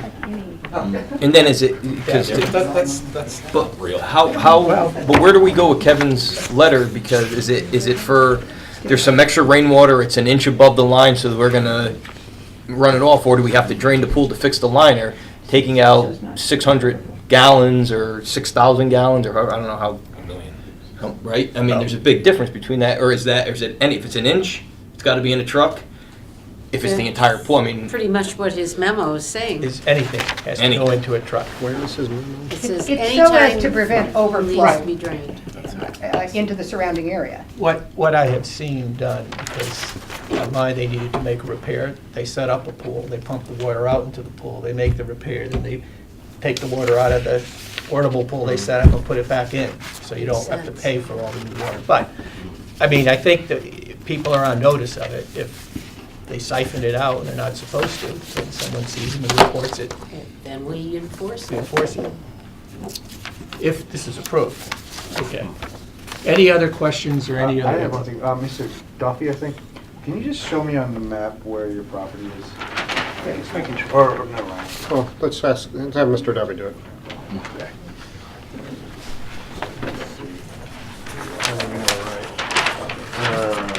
Where's Old Stations Head Road? Right up here. That's Old Stations. I'm right here. I'm Margaret Hyman now. Voice has changed. All right. Are there any other questions or any, yes? Hi, Debbie Coleman, 80 Old Stations Head Road. And these questions may not be appropriate, but while we have your audience, I'm curious to know, since we're looking at amendments to the original proposal, I don't know if you've seen the size of the houses that are going up, and I know we have a bedroom limitation that occurs there. When we reach that maximum on the 3-bedroom homes, which is probably going to occur relatively soon, what happens? Is that a hard bedroom limitation, or could he come back for an amendment to that? It's a sanitary code. I thought it was a specific number tied to the Tied septic. to the PRD approval, So- yeah. so That's a give- calculation. The answer is no. No. Well, I mean, he'd have to come back, but he's got, it sounds like he's got a septic issue. So they'd have to expand the septic system, and I don't think there's anywhere else to expand there in order to add If there was, bedrooms. we would have applied for it. So the answer is, as a practical matter, no. They're not going to May I expand. just make one statement? Greg Coleman, 80 Old Stations Head Road. I am not comfortable with this enforcement of draining a pool. It's not going to happen. I'm sorry. It's not, let's be realistic, it's not going to happen. It's silly. It's not going to happen. I'm not home all the time. My wife works from home. I don't see anybody up there inspecting anything. I see fences knocked down. I see borders being knocked. I see mud over borders. I don't see anybody taking the care to make sure that this project is neat and clean. So I don't trust that that's going to be enforced either. Thank you. Okay. Appreciate the input. Sir? My name is Tom Biddle, we'll be constructing the pool if it's approved. I just wanted to speak as far as the concerns with the rain. And you have to remember, if you get 2 inches of rain, if the pool wasn't there, you still would have got 2 inches of rain, water. Now, this pool has an automatic pool cover on it, so the pool's covered all the time, it's not being used. And there's no skimmer in the pool, because with an automatic cover, the skimmer really is useless. So we don't have to worry if the water level goes a little too high in the pool. It's not as much an issue as a conventional pool with a skimmer.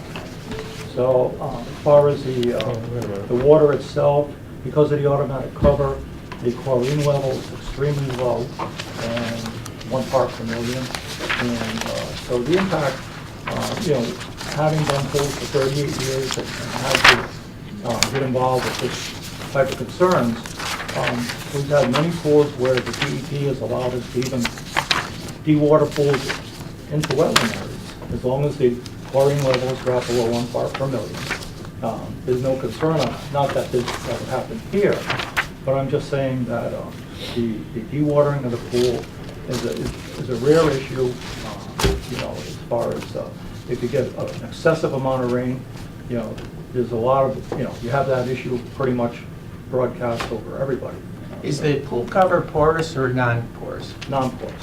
So then when the pool cover's on, the water, if it's raining, the water can't get into the pool and raise the level. Right, but there's a pump on the cover that's always plugged in so that any water that builds up, we take that water and we actually put it back into the pool. Okay. So, it's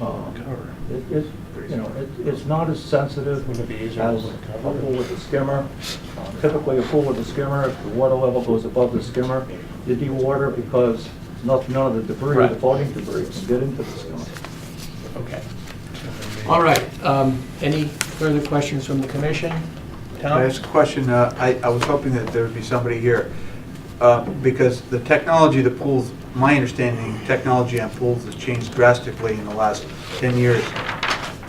Are there pools now that use, they're called salt pools? Yes. That use no chlorine whatsoever? No, this is a saltwater pool. Pretty much every pool today is saltwater.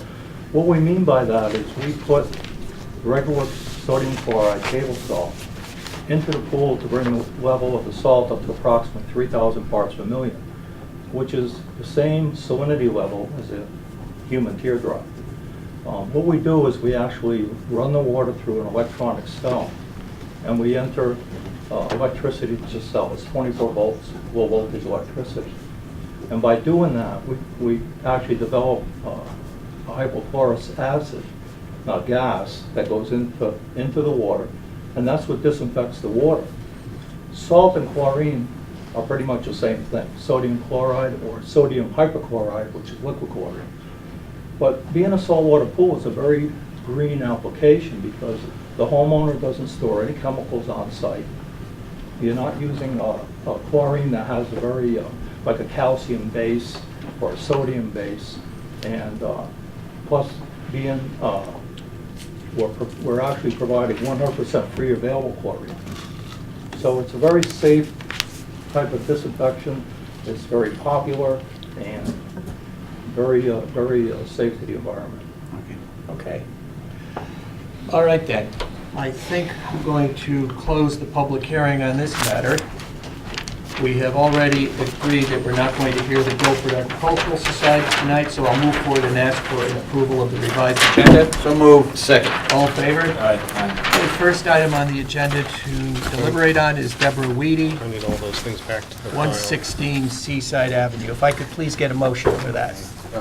Voted that the Guilford Planning and Zoning Commission approves a revision to a previously approved coastal area management site plan for a new deck configuration for Deborah Weedy, 116 Seaside Ave, map 24, lot 4, zone R3, as shown on a drawing entitled Weedy Residence, 116 Seaside Ave, Guilford, Connecticut, 06437, dated February 23rd, 2014, sheet A1, and zoning location survey and coastal area management site plan for Deborah Weedy, dated August 28, 2013, revised 2/25/14, prepared by Anderson Engineering and Surveying Associates. This application is approved with the following conditions. All conditions of an approval granted November 6, 2013 remain in effect. This application is approved based upon the finding that the variance granted it conforms with the zoning code and is consistent with the coastal management policies of the state of Connecticut. Okay, do I hear a second? Second. Okay, discussion. Okay, we've included the conditions that were already in there. It's from November, which is one of the requests that Kevin had. In addition, I believe we heard that the sight lines to coastal resources were improved with this design and really were minimal other impact. So I would be in favor of it. Any other discussion? But yeah, the porch nudging towards the road doesn't present any kind of nuisance or problem for surrounding neighbors. So, and that would be the only piece of the project that seems to have any possibility for it. So I'm in favor also. All right, any other discussion? Hearing none, I'll call for a vote. All in favor? Aye. Anybody opposed? All right. Guilford Center for Children at 47 Stonehouse Road. I'll also call to the commission's attention that we have a request for a waiver of either the $50 filing fee or the $165 filing fee based on the fact that they're a nonprofit organization. Why don't we take the motion to approve or not approve this first? Can I get a motion? Do that. voted that the Guilford Planning and Zoning Commission approve a revision to a special permit for a preschool in a residential zone to add a freestanding sign for the Center for Children, 47 Stonehouse Lane, map 33, lot 15, zone R3. The special permit revision to add a freestanding sign is approved based upon a finding that it conforms with zoning code. The special permit is effective on April 11th and upon filing with the town clerk. Second. Okay, any discussion? Nobody seems to be concerned about it from the neighborhood, and the sign is half the size of what's allowed in the most restrictive commercial zone. Yeah, So, what was, Reggie, what was the, 48 square feet. was the, what Max. would have been allowed, no, well, what's the most restrictive? the most 48. 48 was the most restrictive, and this is, For 24. 75 was the least. okay, so 48 or 75, and and this they're is requesting 24. 24. Yep. Okay. No lights. No lights. That's So- right. All right, any other discussion? Okay, hearing none, I'll call for vote on it. All in favor? Aye. Aye. Okay, we also have a request for a waiver Did we- of filing fee. Did we waive one of the fees, or both of them? What did Not we- yet. Well, that's what we're we- talking about. That's what we need to talk about Are next. both of those fees town fees, or is one of them historical district? No, that's already been paid. Part of the fee is the $60 DEP fee, Okay. which we have to pay. Okay. I have a So- clarification. I remember we had maybe a CAM issue or something along River Street.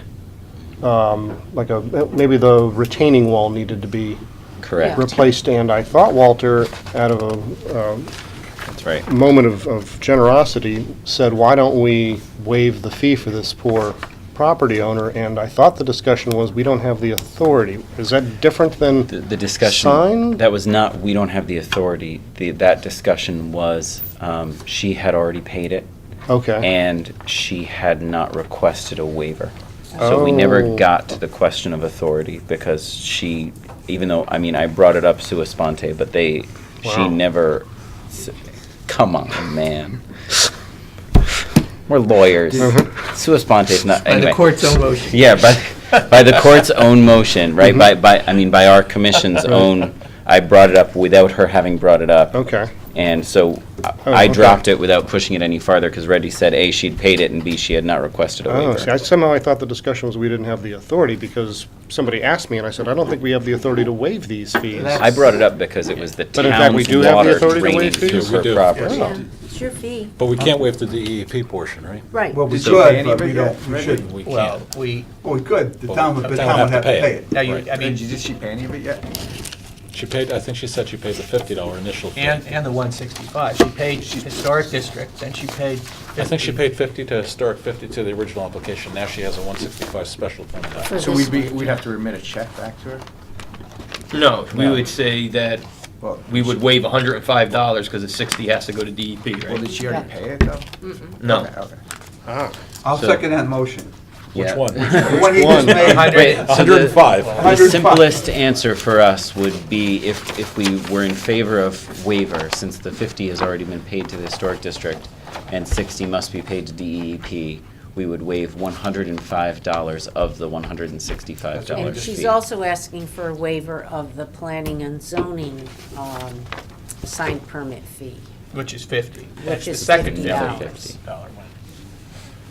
And that's not a hard cost out of this, what does your office have to pay for that site plan fee? Well, we have to publish it in the print, newspaper. yeah, the publishing, so you publish it in the That's newspaper. out of Publication in the paper, and then $60 of every application we process goes to DEP.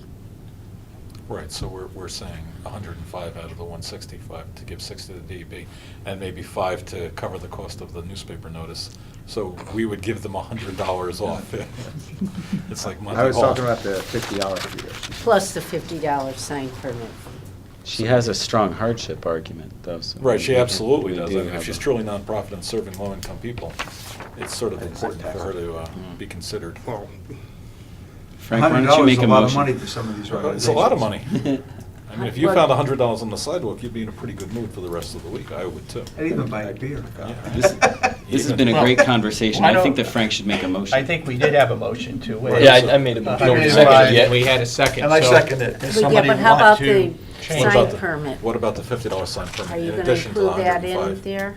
Well, I don't see where it says that. I see that she paid $250. I don't see where she says, I want to also, I see that she says she's, but where does it say it? That's where she says she's paid two $50 fees, one to the, She's paid $250 Historic and District $160. Commission We can't and do one to anything us. about the Right. 50 for the historic district, so. And then it says she has to pay an additional $165 to file. right, But I don't that's see a anything about special the second permit. 50. Where's the second 50 coming in that? The sign permit. Doesn't it It's say under a she bill, yeah. paid two $50 fees? Yeah, but we're not refunding a $50 fee. Is that what she's asking for, a refund? No, There's, So let's let's pick a number. be clear. There Let's was a pick a number. $50 fee that was paid to historic district. We Correct. can't do anything about that. no, Right. you can't Then there fix was that. a $50 planning and zoning commission Welcome. fee for the sign. For the Just sign. paid. And there was a $165 fee for the For the- special Which permits, hasn't of been which $60 goes to the state. Right, so the original So- motion is just for the 105. Exactly. So right. why is anybody bringing up another And it's $50? been seconded. So I'm okay with that. All right. Simple. We have a motion, we have it seconded, we've had discussion. Are we ready to vote? Okay, all in Do favor? we have discussion? Well, you could say that. Let's get a dead horse. All in favor of refunding $105? Aye. Aye. Okay. Oh, That she matter? hasn't paid it yet. Well, not charging her for it then.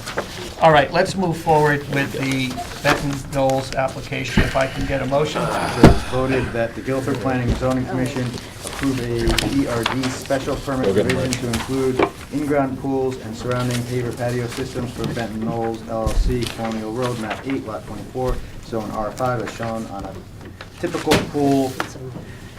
Yeah, I got one. As shown as a typical pool location drawn dated, received February 28, 2014, Guilford Planning and Zoning Commission, and site plan Benton Knoll 215 Colonial Road and Old Sachem's Head Road dated 30 September 2009, prepared by Civil 1.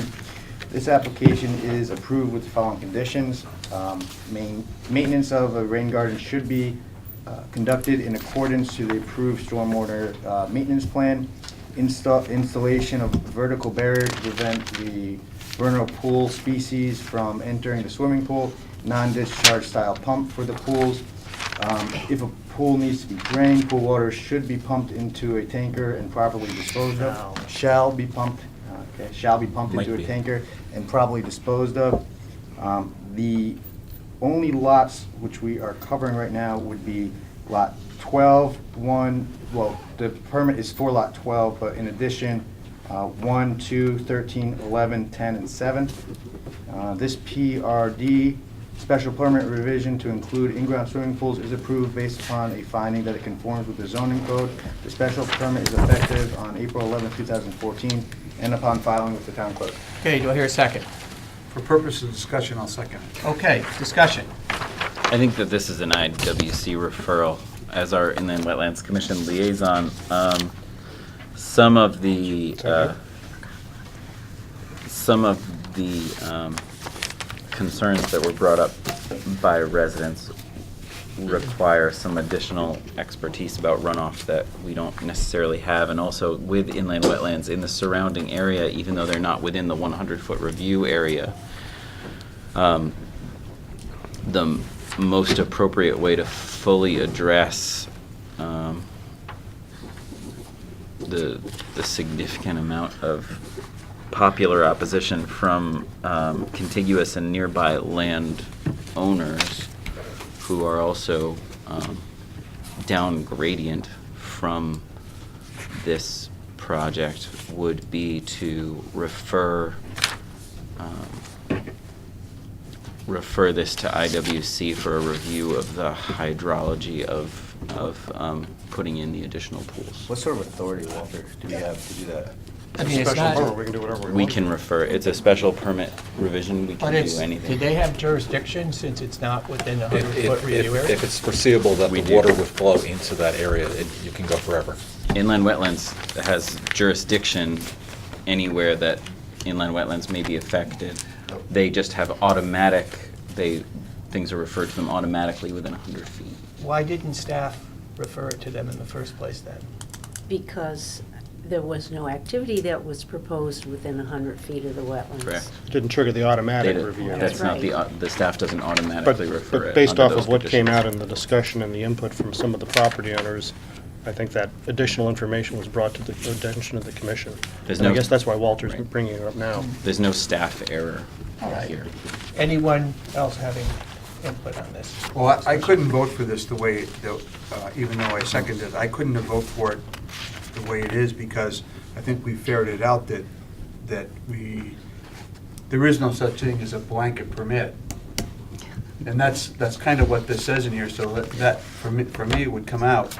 I would be willing to, I think of the houses that are here, I just don't, I mean, there might be an argument on some of these houses that there might ought to be review for inland wetlands. But if we're talking about House 12, which is here, over here, right? That's what I remember. Yeah. The nearest neighbor is 250 feet. The And I wetlands don't, are and right there. we're beyond the review area. Is it down gradient any, she said something about wetlands between her home and that. Is there a wetland area that, even though it's outside of the 100-foot review I area, don't have that map. it would have to show contours? So I guess what I'm saying, I would be willing to approve the pool for 12. This is, And no other this is your ones. wetland. So then what you're and saying, looking at Tom, is 12 you're over in Is there a favor wetland over of here? the pool for No, 12, but not the this is- blanket approval? No, for I the other don't think ones? we should do that, because I think it's So, inappropriate. Okay. Mr. Chairman? Yes. It appears that potentially there is a wetland area down gradient from Lot 12. But Yes, there's ma'am. it's, Yeah, the please, Ned, no. 100-foot review area is Right, here. but if it's uphill, it could flow in. It is uphill. It is So, clearly up gradient. You know, I'm on wetlands, and I'm telling you that we would have an interest as the Wetland Commission to at least look at this before we just, But is it uphill or downhill to that 12? I mean, well, wetlands is Wait, always. where's- No, understood, but There's 12, a is there a stone wall, Where's the there's a wetlands? stone wall here. I think both And here. this is the edge of the clearing. Nothing's been cleared past that's here, and the 54, stone wall 52. is here. It's going down. So all this is fully vegetated. There would be no impact to Ah. the wetlands. Yes. There's another stone wall here. Right, so the stone wall would act as a barrier. My stone wall has holes in it. And Kevin says the this is vernal all pool veggie. is up gradient from the Plus all the vegetation's already in there. lot or unit 12. But we have a much Yeah. broader blanket approval on the table Well, I'll right now. amend my motion to approve. Hold on, let's just. Well, talk let's about what's just going go on. around the table and see where, Frank, where do you stand on this? I think 12 is okay. I think doing, well, obviously the blanket approval is off because they limited it to 1, 2, 7, 10, 11, 13, and 12.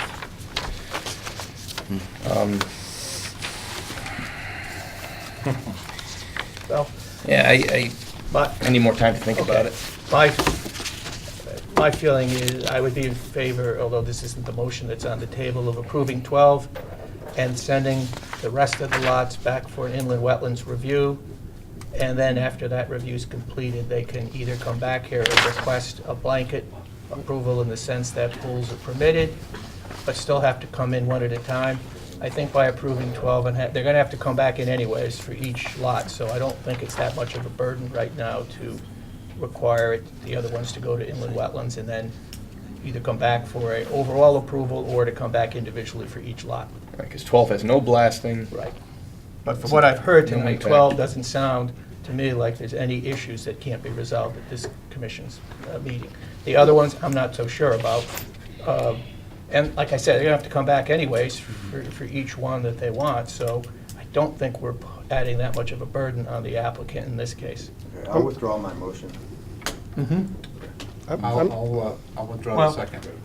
Well, I still want discussion. Yeah, though, I'm confused. Do we think that there are potential wetland-related issues for lot number 12? If we're going to refer this to wetlands, why don't we, I mean, if wetlands comes back and says pools are a terrible idea, and we say, oh, too bad, we already approved number 12. I don't think there's a wetlands Do we think issue there is a with 12. wetlands or Your potentially not? environmental planner says that the wetland is, the vernal pool is upgradient. That's to the vernal swell. pool. That's the vernal Right. pool. What Yeah. about the wetland?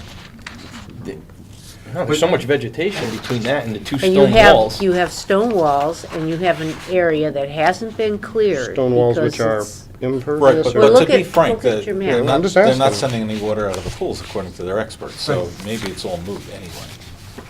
Whether there's a wetland nearby, if they're not going to be having any real leaks, then maybe the wetlands issue isn't an issue.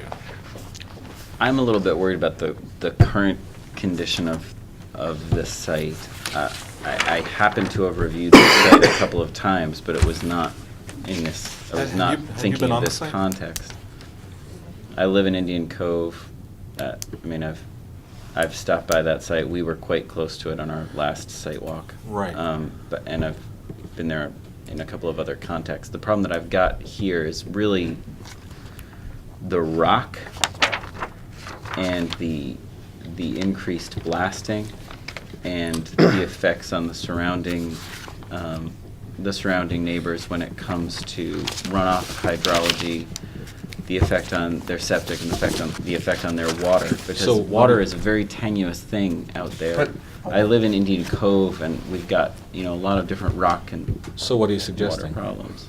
This has been approved, though. I mean, I'm not sure what you're getting at here. That's right. What has already been approved has already been approved. However, we're looking at additional blasting here. Yeah. And We're not looking at any blasting. He said they're not going to do any additional blasting for the one in Lot 12. He said that. They may have to bring a hammer in. oh no, I'm talking about the blanket permit that's being requested here. 'Cause Well, that's what- so why did they on get the approval table. in the first place if now we're going to go back and try to undo the I mean, original permit? The No, blanket I'm not permit gonna is undo the not, original permit. it's a blanket, I mean, what it is it's sort of a statement of intent to say, yeah, you can have a pool here if you go back to the Planning and Zoning Commission and they approve it. That's what this blanket approval is. It certainly doesn't guarantee that a pool's gonna get put there. There's gonna be blasting for a pool or anything else, because nothing's going to happen until they come back here. So, to me, it's more of a marketing kind of tool than it has any Yeah, substantive but it benefit. has some sort of, we're saying, yeah. Yeah, It we're has some saying, sort of- yeah, subject to you coming back with specifics that we say yes or no to. So, This is Okay. tight. That's what it means to me. Walter? Since the motion was withdrawn, I think that I would like to put a motion on the table, which is I move that we refer this amendment to the special permit to the Inland Wetlands Commission for review. End of motion. Do I hear a second? Oh, I'll second it for, Okay. Is any discussion on that? Are you sectioning out then the permit for? No. What he's saying is nothing, No, I didn't know if you were no lot sanctioning 12, out no lot anything, 12 it has to go to inland wetlands for Yeah. some kind of a review, and then presumably it comes back here. Well, The thing about it is that I think that I agree with the other commissioners about Lot 12, but as you know, recently I also thought I agreed with the commissioners about an extra propane cage in front of Big Y, and luckily I got us to continue that just barely to another meeting, and it turns out that that can't even go there. So I think that it's appropriate for us not to make a decision in the same someone explain that one to me? meeting. It's appropriate for us not to approve this in the same Rush meeting to that it was judgment. presented, and like we approved it. even if we're likely to approve Changed it. last week. Let me ask this, there was a motion on the table and discussion the motion is that we don't approve it for 12, we don't approve it for anything, and we send it to inland wetlands. So. That's the motion. As stated. Right, so all in favor? All opposed? Okay. I think that was 4-3, right? 4-3, so I guess it goes to inland wetlands. Yeah, what happened to the Okay. propane tanks? We'll get there. Just We'll get relax. there. I want to know how this ends. Wait, that was- That's not even, I'm not. They weren't allowed. Can I make sure that things get passed down the table that I think are actually coming from the... I'm not even sure what we're doing is legal here. There's Sure it no is. Sure it is. regulated activity. No, I'm just saying, Special permit amendment. Okay, it's over. Let's move on to the next one. help me out, so things get pulled out of the double secret They're gone. Thank you. formal Gone file. into the room. Can I get those things back? All right, let's... I think one of Give that, back. Everything to Dave. I think one of the maps is still floating around out there. Okay, let's move forward with Rancheros LLC, 63 Whitfield Street. This is a site plan modification for an outdoor patio with a pergola. We have a motion to receive and take action, so I'll ask for a motion to receive. Second. All in favor? Aye. Okay, now I believe there was a Historic District Commission okay on this one, Reg? Yes, Okay. yes. As a matter of fact, the presenter is part of the commission. I don't think I have those pictures. Isn't there?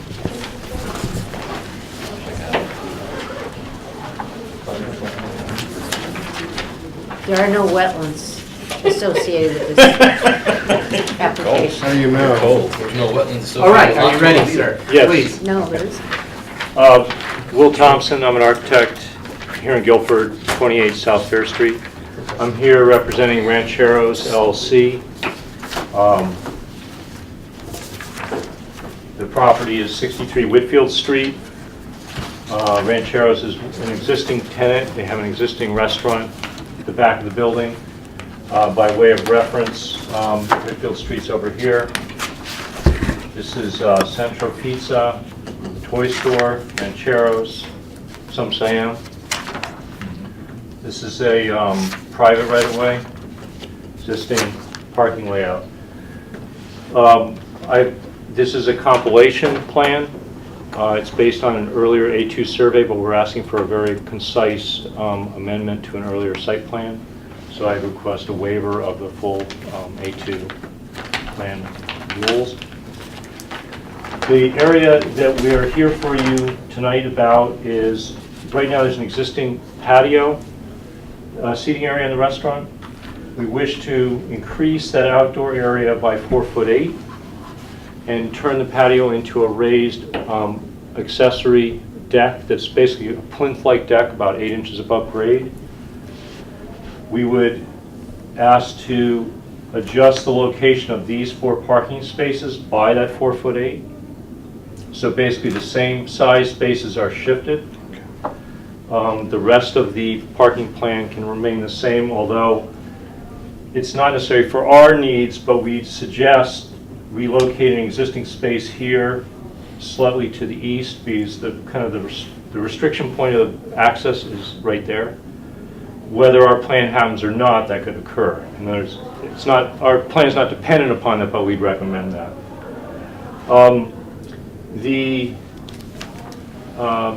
Before we come tonight, we met with town staff, with Dennis Johnson, the health director, George Crowell, the town planner, and then we've also brought this before the Historic District Commission. It's been approved. In essence, what we're trying to do is just make an existing restaurant a little more viable and also make the exterior a little more attractive. And we've set up the structure, which I'll get into in a minute, in a way that the deck would be built in 2 to 3 modules, so if you ever had to do major site access, they could be removed. And I've gone over that with Dennis Johnson ahead of time, and he's good with that planning. The other thing we did is we were fairly careful, even though it's a compilation plan, we measured the existing locations of access points for grease trap, sanitary, and so on. And the deck would be constructed to create access points, so the routine maintenance is not a problem. As far as this little blow up, if we take, this is part of the building plan in 1/4 inch scale. It's existing footprint or interior of the restaurant. Right now, the patio ends here. Basically, we're just enlarging it, and the actual usable space is about another 3.5 feet of seating area. We're creating a little more buffer to do with cars, and there's going to be built-in bollard guardrail into that edge, so it's a little more protective than it is now. In addition, we plan to have a pergola over the top.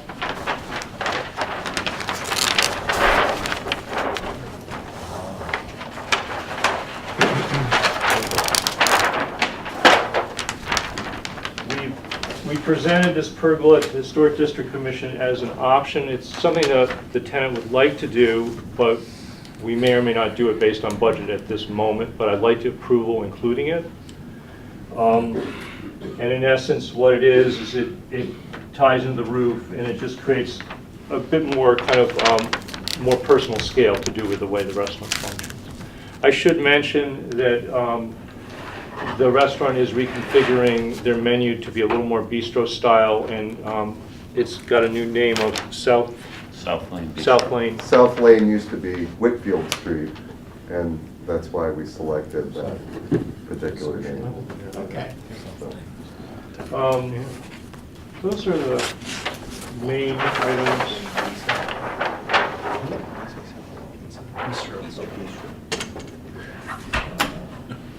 Those are really my primary issues. We did receive a letter from Dennis Johnson regarding this application. The applicant's proposed site plan modification does not conflict with existing design currently existing on the site. So that is good to hear. Are there any questions from the commission to the applicant? I did want to bring up one other thing. Sure. Typically in Town Center South, we have an allocation of usable floor area for parking spaces. And technically, based on adding about 3.5 feet, it could be said that we should supply one more parking space. We'd request a waiver of that based on the proximity of the area of street parking, as well as, it's a lot of shared parking, and our plan of development really is about encouraging this restaurant-centric kind of center. So we'd request that requirement be waived for the sake of one space. And I did review this with Reggie Reed, our zoning enforcement officer, as well, and we reviewed what has been allocated for the property in the past. And it's currently majority using the private parking and the rear parking, but also able to use the adjacent streets. The street parking doesn't count? It does count. Oh, it does? Yes. Okay. And there's quite, obviously, a lot within 300 feet. All right. Well. So even with the street parking, they're still going to be short one space? No, they're going to count that. No, I'm saying I want to utilize that. Right, they're going to use that to make up space. You can approve a waiver of a parking standard as long as there's enough room on the property for them to make the extra spaces. And in this case, they can get one space in just about any place. One space. So it's feasible to waive that. All right. What I would ask for then is, we're going to eventually need 3 motions. The first one is to approve I this. have a question. Sure, go ahead. Just understand on the deck, are people going to access it only through the restaurant, or are they going to come through the alleyway? Are they going to be should have open both explained that sides? more clearly. What's going to happen is this deck will be on grade to the main floor. 6 inches higher than the ground, roughly? It's about 7. It's less than 8. This is an ADA accessible point to remain. This will be an ADA sill, so we take care of main entrance ADA, and then there are 2 emergency egress points that'll go out each side. Right, so they will have a swing gate because of liquor license. Okay. And in essence, what we have is we have a built-in bench seating on that side, which acts as sort of a back, but it's not particularly high. It's shown in this section here. And that's how the entrance and exit And works. what's the fire pit? The fire You pit mentioned the fire is pit basically it's basically just, it's a fire pit, a gas-fed, little fire area, and I've reviewed this with the fire marshal, and as long as there's certain standards in the building code, and it's basically an area near the seating area. Does that work with a pergola? It does, that the pergola is set away from it. You'll see it stops here, there's clearances. If you look on the plan, you can see where the pergola stops. Okay. I'll show you right here. the pergola stops here and here, and the actual flame area is in the center. I have a cut sheet with that I went over to the Historic District Commission. Okay. You talked about moving 4 feet into the parking lot. Who owns the parking lot? That's part of, this is all part of Whitfield Street. This particular property is all along here, and I didn't draw the whole property line, but it comes on back. So this is all within their property, and we do meet setback requirements as far as... The landlord has signed off on... Yes. Craig Ventura, he's the landlord. Yes, and he signed off on your application as well as Historic District. Okay, so he's fine both and with you he's very moving- much in support of the changes Rancheros wants Both to moving do. into the parking lot, the 4 feet, and Yes. maybe even relocating that. And the parking first space. thing I did was meet with staff to discuss the shift of parking, because I didn't want to even start this if we felt we were creating a problem. And even before that, I looked, and really, the way the flow works in this parking lot, it's really about these two areas here, coming through and here, and we're not creating any negative impact to that. And in fact, the current spaces are shorter than the typical, but I've drawn these to full length.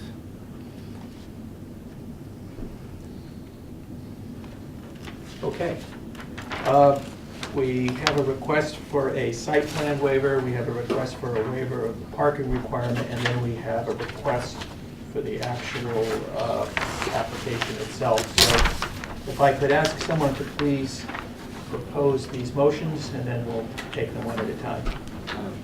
Voted that the Guilford Planning and Zoning Commission approves a site plan modification to increase the outdoor patio and add a pergola to the Rancheros Restaurant located in the rear of the building at 63 Whitfield Street, map 30, lot 94, zone C1, as shown on, quote, Rancheros LLC, 63 Whitfield Street, Guilford, CT, end quote, dated 3/25/14, prepared by William Thompson, AIA and Associates, LLC, sheets C-1, A-1, A-2. This application is approved with no conditions.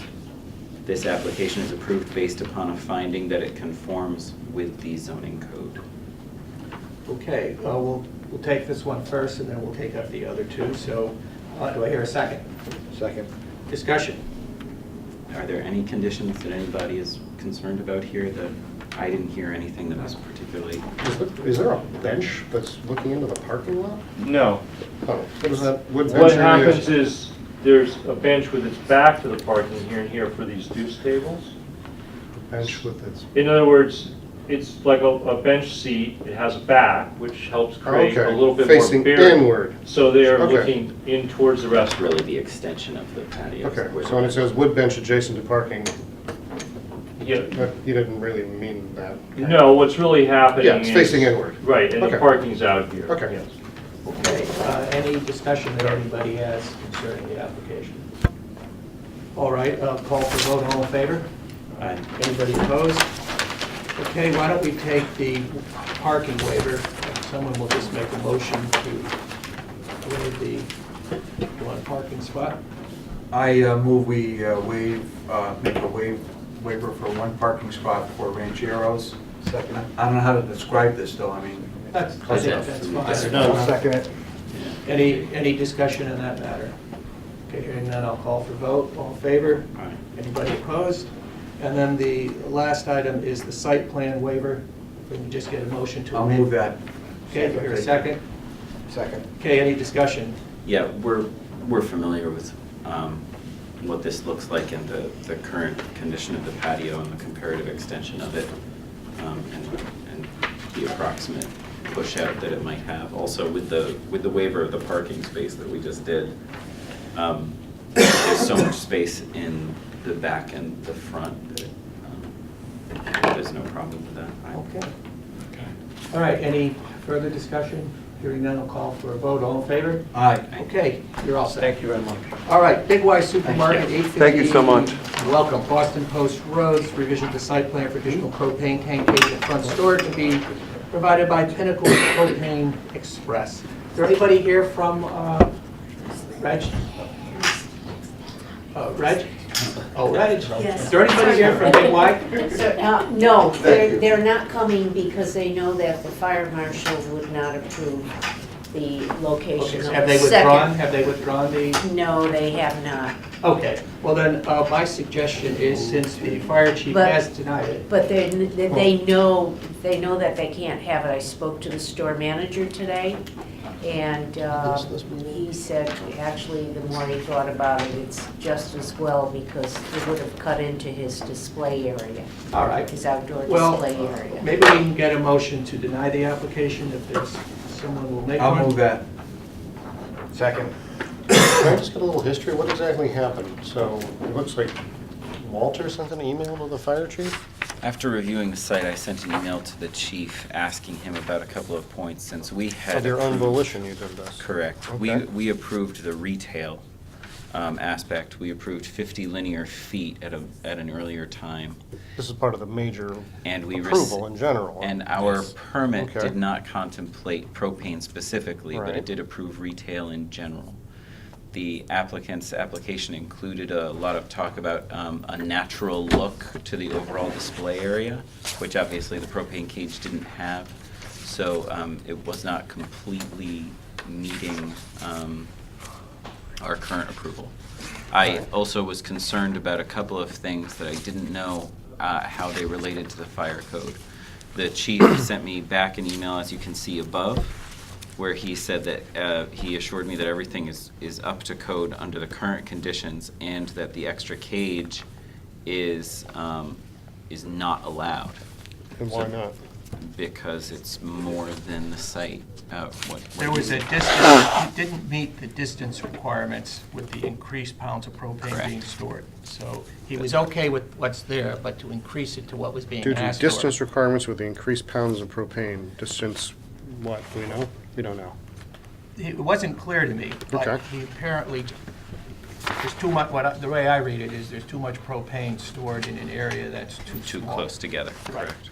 So. It's a good thing we waited to get an answer from the That- chief on this one. Well, that's what I was just What a very complaining wide about and before. precious. But I was gonna, well. No, I'll blow your. Well, I mean, I think we're going to approve it with a condition that he had to get the approval anyways, and that even if we had approved it, this would shut it down anyway. So in any event, I think we have a motion on the table to deny the application. Do I hear a second? Second. Any more discussion? All in favor? Aye. Okay, it's been denied. Bigliotti Construction, Good thing we don't 770 embarrass Boston ourselves Post there. Road. Site plan modification to change the existing suite and storage area into 2 one-bedroom apartments. Receive and take action. Let's get a motion to receive, please. So moved. Do I hear a second? Second. All in favor? Aye. Okay, I sir. didn't bring an easel and I. That's all right. That We was can- yours. Took it. But they took it, so. That's all right. Frank Vigliotti, I'm one of the owners of this property. We just purchased it a couple months ago. There is, in building 9, there was an existing suite, office, but I think years ago it was a dental office, and I'm not sure exactly what it was. It's been vacant. And then there's also a storage area, roughly about 1,300 square feet. And we'd like to convert it to 2 one-bedroom apartments. I've already talked to Dennis Johnson, and he's accepted it. He's approved it based on the septic systems, the individual septic systems that are there. And so, along with it looking much nicer, this is the existing picture.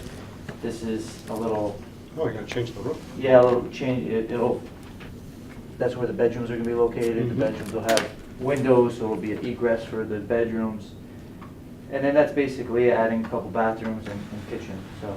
And the kitchen is that, Yeah, these two, yeah. just a little kitchen bank? Kitchen, yeah, and then living area, and then 2 bathrooms back to back. floor?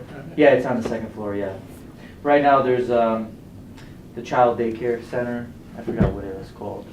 I'm sorry. He's your tenant. Yeah, I know. Kindercare. Kindercare, yeah. Are there other residential? Yeah, there's on the second about floor there? 21. Oh, okay, a It's bunch of them. it's sporadic. Some are, a lot of them are still office spaces and apartments. So there's no other space that's available at this time. You know, so this is available, and we'd like to We did receive a letter from Dennis Johnson, as the applicant has indicated. According to soil test results, adequate capacity exists in the septic system currently serving the proposed one-bedroom apartments. Based upon site plan and septic system review, it is recommended that the applicant's proposed site plan modification be approved. Any questions for the applicant? If not, then can I get a motion? Voted that the Guilford Planning and Zoning Commission approves a site plan modification to convert second-floor commercial space in units 921 and 922 into 2 one-bedroom apartments for Vigliotti Construction Company, 770 Boston Post Road, Village Walk, units 921 and 922, map 47, lot 21-9, zone TS, as shown on, quote, apartment conversion Village Walk, Guilford, Connecticut, end quote, dated 3/24/2014, prepared by Plans Ahead LLC, and 2 drawings entitled, quote, existing second floor plan, building 9, end quote, dated received March 26th, 2014, Guilford Planning and Zoning Commission. This application is approved with no conditions. This application is approved based upon a finding that it conforms with the zoning code. Okay, do I I'll hear a second. second? Okay, any discussion? Are there any conditions that anyone cares about at all? Nope. No, not What that is what does the closet wall slant? What, is the egress door changed somehow? I'm sorry? Look- This look- here? Yeah, why is that at a slant? That's the existing hallway. Oh, Yeah, it's not shown. Oh, okay, but that's just- That's actually how it is, Okay. yeah. There's, just wondering. Not sure why. Okay. But, Any, I think it's, I mean, I think we do need apartments, some more apartments in Guilford. And I think it's appropriate, there's already apartments there, I think it's very appropriate for use of the space. okay. And as Ray mentioned a few times in our planning committee and some other places, these rental apartments are just getting snapped up all over the place, which is of quickly. course why you're As why soon you're as they doing get this. built, they because get snapped up, so there's obviously a demand, which is good. Brings people into the town. All right, any further discussion? Hearing none, I'll call for a vote. All in favor? Aye. Anybody opposed? Okay, you're all set. Thank you. We have a site plan to receive for Walmart at 900 Boston Post Road. This is a site plan modification for an outdoor display area. We'd like to receive it and set a meeting date of May 7th. I think they need to go get a variance from the Yes, they ZBA. do. Okay, so receive, set a meeting date for May 7th. So moved. Second. All in favor? Aye. Okay, it is our annual meeting, so we have election of officers. Oh, geez. I'll ask the nominating committee to make their report. How'd that work out, nominating committee? Josh, do Tom, we- you take the lead there. let's see here. No, I'm not gonna do that. We haven't met, Okay. but I think. well, I've got a motion from the floor. Okay. I think that I would like to propose a slate of Chairman Richard Meyer, Vice Chair Tom Cost, Executive Secretary Walter Corbier. Okay, we have a motion on the table. Any discussion? Does that need to be think seconded, it- or what does it need to? Do we need to have it seconded? I think so. Okay, any discussion? It hasn't been seconded. It hasn't been. Nobody I'll wants it. second it then. Okay, any discussion? I think that Richard's service as Vice Chair of Inland Wetlands, as well as on the hazard mitigation, is appropriate to level him up to the chairmanship for this year. I think that Ray's done a really great job, and especially procedurally, and I think that I look forward to working with you for the next 4 years, but we've had a term limit in place for a long time, and the fact that you've served for so long as an alternate, et cetera, I think it's appropriate for us to honor the spirit of term limits and take turns in that Okay. sense at this point. Anybody else wishing to make a comment? What is the spirit of the term limits? The idea is to avoid the appearance that anyone's, on forever or, keeping the Must same be something new. office. Something new, yeah. A breath of fresh air. A breath of fresh air, as it were. I'm going to vote against this because I think Ray we've had some difficult things going on. Mhm. I think he's done a good job. I think his background suits him well for this, and I'm not going to vote for this. I'm not going to vote yes for it. I think he has done a good job in a lot of respects. Okay. Well, let's just get out with it. Let's call for vote. All in favor of the motion? Aye. Okay, all opposed? Okay, we have a new chairman. Okay, next item on the agenda, zoning committee. Any report from the zoning committee? Yeah, we have that. Change that to planning committee? Bianatra. Planning? She said to planning. Okay, planning committee. I don't know. I don't think you have a report, though. I don't have a report, not that I'm aware of. Did I miss the planning committee meeting? Ray and I attended it. We attended the planning committee meeting. The planning committee, Yeah, you attended it too. It was like 5 o'clock. This is Mr. Anatra, No, Steve's meeting. Steve's meeting. Ah. It's all coming back to Steve me. Cops. Oh. In the office next to the selectman's Oh, office. I was just visiting. I wasn't, yeah. We So don't I can't have give the zoning report. meeting, we have planning committee report. well, the should. planning committee report, I think it was, I couldn't be there for the whole meeting, so I think they discussed basically the organization. They tried to prioritize some of the activities that they were going to look forward to and tried to decide which things were going to move forward. So that was pretty much I think what was it's going to be discussed while I was essential that there. the zoning committee get instruction from the planning and zoning commission as to what its agenda ought to be. I mean, I think you should get feedback and input, but at the end of the day, they ought to be acting under the planning and zoning commission's instruction, not just kind of sitting around thinking about what they want to think about. Okay, approval of the bill, Shore Publishing. Move to pay. Do I hear a second? $239.72. Second. All in favor? Aye. Okay, approval of the regular meeting minutes from 3:19. I would just draw the commissioner's attention to in these minutes, when we're approving these minutes, we're also approving a text version of my oral motion about the House of Worship, which is specific and accurately conveys what I said at the last meeting, but it has better grammar and punctuation.